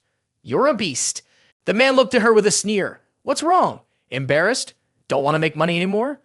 Duan Dao proudly flaunted a stack of cash. In Korea, Duan Dao is a god. Do you have any idea how much money I have? The female idol hesitated. I'm not like them. Suddenly, she changed her attitude, looking shy and adding that she needed more money. The man was left dumbfounded, stunned for a moment. Then Duan Dao burst into a delighted laugh. You've got personality. You're quite an interesting woman. The man immediately reached out to grab her hand. Duan Dao lifted her up, preparing to take action. Come on, let me take care of you. The 3 other female idols then lay down on the bed together. Duan Dao's face showed a lecherous grin. Sweethearts, here I come. Just then, the door swung open with a voice shouting, This is bad. The man angrily shouted, Who the hell doesn't have eyes? How dare you interrupt me while I'm about to get serious? The assistant panicked, reported, The CEO and the advertisers want to replace our round-the-clock schedule with someone else. He scoffed, uninterested, and told the assistant to handle it. Don't let small matters bother me. Just talk to the company running the schedule. We'll continue the collaboration. That's enough. The assistant, holding his head in distress, reported that the company running the schedule had been kicked out as well. Hearing this, Duan Dao was struck like a bolt of lightning. The man screamed, What did you say? That company has shares of mine. Why are they suddenly changing the operator? Duan Dao angrily snatched the assistant's information sheet. Who dares to provoke me like this? The report displayed Chu Tian's face, showing an attitude of complete indifference. He grabbed the assistant by the collar and ordered, Find out who this person from that company is now. The assistant, visibly scared, quickly replied, They're already downstairs. Hearing this, Duan Dao fumed, ready to settle the score. He ignored the confused beauty beside him, and the scene shifted to a luxurious setting where golden chandeliers hung from the ceiling, sparkling brightly. Sicilia, dressed in an exquisite gown, gently swirled her glass of red wine. Her graceful aura was truly captivating. Calmly, she raised her glass and took a sip of the rich wine. Duan Diao walked up from behind wearing a fake smile. "Excuse me, are you the representative of the legendary Tian Chu Company?" He proudly waved a stack of premium business cards. "I won't waste your time. Be my woman." Sicilia didn't even glance at him, coldly rejecting his offer. "Don't dream." He chuckled, shamelessly deluding himself. I get it, you want more money." She gave him a look of utter disdain, curling her lips in contempt. The moment of confrontation between them was captured on Chu Tian's screen and broadcast live. He excitedly called out, "The domineering billionaire and the smirking warrior woman. Let's call in the people involved." Yuan Dao, growing impatient, urged her, "Name your price." "How much?" Inwardly, he thought taking care of her wouldn't be that simple. Sicilia didn't understand and translated it differently. "Are you asking me to do a job for you?" Duan Dao didn't understand either and got confused. He thought her way of speaking was quite interesting. "That's right, I'll hire you for a job." He secretly smiled to himself. She considered serving men a job. This woman was quite intriguing. At this point, Sicilia honestly spoke up. "Who do you want me to take care of? I'll make sure to provide the service right to your door." Duan Diao was stunned for a moment, then thought to himself, "Service right to the door?" His mind was filled with fantasies. "Sir, I'm here to serve you." Duan Diao was extremely excited. "Come on, punish me." He rubbed his hands together with a disgusting look on his face. "I'm curious to see what kind of trick you'll pull." At that moment, Sicilia was surprised to hear Duan Diao wanted to eliminate her. "Oh, I've never heard a request like this before." He seemed a bit confused. "The first time? Did your previous boss appreciate your beauty? Was he a monk or something?" Sicilia listed a series of prices with a 10% discount for first-time service, no middleman fees, and an F-level rating for low-difficulty tasks. F-level, the lowest. "This task is really simple, so I'll charge you 18 million. You'll need to pay a 30% deposit, 5.4 million. When he heard the amount, he was stunned. "How much? 18 million for you? Just kill me already." She replied in a daze, "That's right. Isn't that the goal? If there's no money, forget it." Duan Diao was struggling with his thoughts. "Calm down, Duan Diao. This woman is not to be underestimated. She's representing such a big company to take control. Clearly, she's not lacking in money, and she can't afford to lose face." He pretended not to care, but inside, his heart was aching. "All right, transfer the money to her. 5 million, no problem." Suddenly, Sicilia closed her eyes, and the zipper on the back of her dress slid down. She seemed to glow, and her old clothes disappeared. After a magical transformation, she changed into an ultra battle-ready outfit. Sicilia happily announced that she had accepted the mission and was ready to execute it. Duan Dao, on the other hand, was shocked. This was a new cosplay style, but it actually didn't look bad. The guy on the ground praised her. She was full of life. When he saw her rush toward him, he was stunned. She was acting so proactively. It seemed that money really was all-powerful. Then a powerful kick to his face made his eyes bulge. Duan Dao was sent flying back by Sicilia's kick, landing several meters away. Holding a knife in her hand, she shouted, "Mercenary Sicilia is ready to eliminate the target." After the kick, Duan Dao still didn't understand what the hell was going on. "Can someone please tell me what's happening? This woman isn't following any martial arts rules." Sicilia was kind enough to let him speak his final words. "Do you my will? Hurry up and say it." Hearing this, Duan Dao quickly begged for mercy. Yes, I do. I want to cancel the rental agreement." That was all she was waiting for. She immediately launched into a 300% damage compensation claim, demanding a payment of 60 million. Once the task was completed, she left, leaving Duan Dao stripped of everything, completely empty-handed. "It's all gone. Everything is gone. What was I even planning to do here?" At the headquarters of Chu Tian's company, he praised her. Sicilia did a good job. This authority isn't being given away for free. She took a huge loss and still did great. She proudly responded, "And I even made 60 million. Thank you, boss." Chu Tian, upon hearing this, looked as though he was frozen in shock. In South Korea, at the headquarters of GGR, Lee Purewatch was focused on playing a game, feeling self-satisfied. "I'm the strongest genius this year, the core player of Team Little Peanut." At that moment, the screen displayed the words "comeback win." His teammates, seeing this, praised him. "You're incredible. The World Championship next week is in the bag.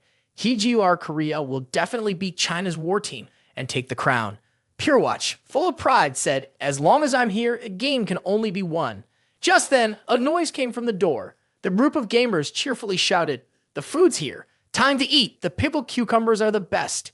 One person quickly ran out and opened the door. He stood there, dumbfounded by the grand scene in front of him. "Chef, where's the food we ordered from outside?" The head chef lifted the bag of food with a look of disdain. He said, "This junk you ordered is bad for your health." Then he repeated what Chu Tian had said. According to the new rules of the organizing company Lin Tian, no team is allowed to eat fast food from outside. The chef laid out fresh ingredients and said, "Only dishes prepared by our famous Chinese chefs, made fresh on the spot, can guarantee the health of the team members." Pure Watch was the first to object. "The players just need to focus on the game. Why are we doing all this? Isn't this all mixed up?" He boldly declared, "All we need is pickles. Even if I die or jump out of a window, I will absolutely not eat a single bite." The chef, ignoring him, began working on the food. When the delicious smell of the dish filled the air, Pure Watch took a bite and his face lit up with delight. "It's so good." But a final bit of resistance from Pure Watch tried to protest. "This isn't right. This is wrong. What does good even mean? This is a Chinese plot." He turned around to find allies. "We need to unite and oppose them. Don't you all agree?" At that moment, Pure Watch realized the others were eating happily. He looked around and scolded, "You guys are so unreliable. I'm going to find the director." As Pure Watch turned around, his eyes immediately landed on the sight of someone handing a bowl to the chef, and the atmosphere was incredibly quiet. The person was the director, and when he saw Pure Watch looking at him, he hesitated, confused. "One more bowl," a guy said, determined not to give in to temptation. "I'm a genius player. I won't be beaten by this sweet talk." Just as he finished speaking, a cheerful female maid appeared out of nowhere. "Excuse me, is this the base of the game team? I'm the maid who massages the players after meals." Pure Watch, who had been protesting just moments before, was now sitting in his seat. Over here, I'm done eating." The two chefs exchanged annoyed glances and started gossiping about him. The alcohol hit the table with a thud.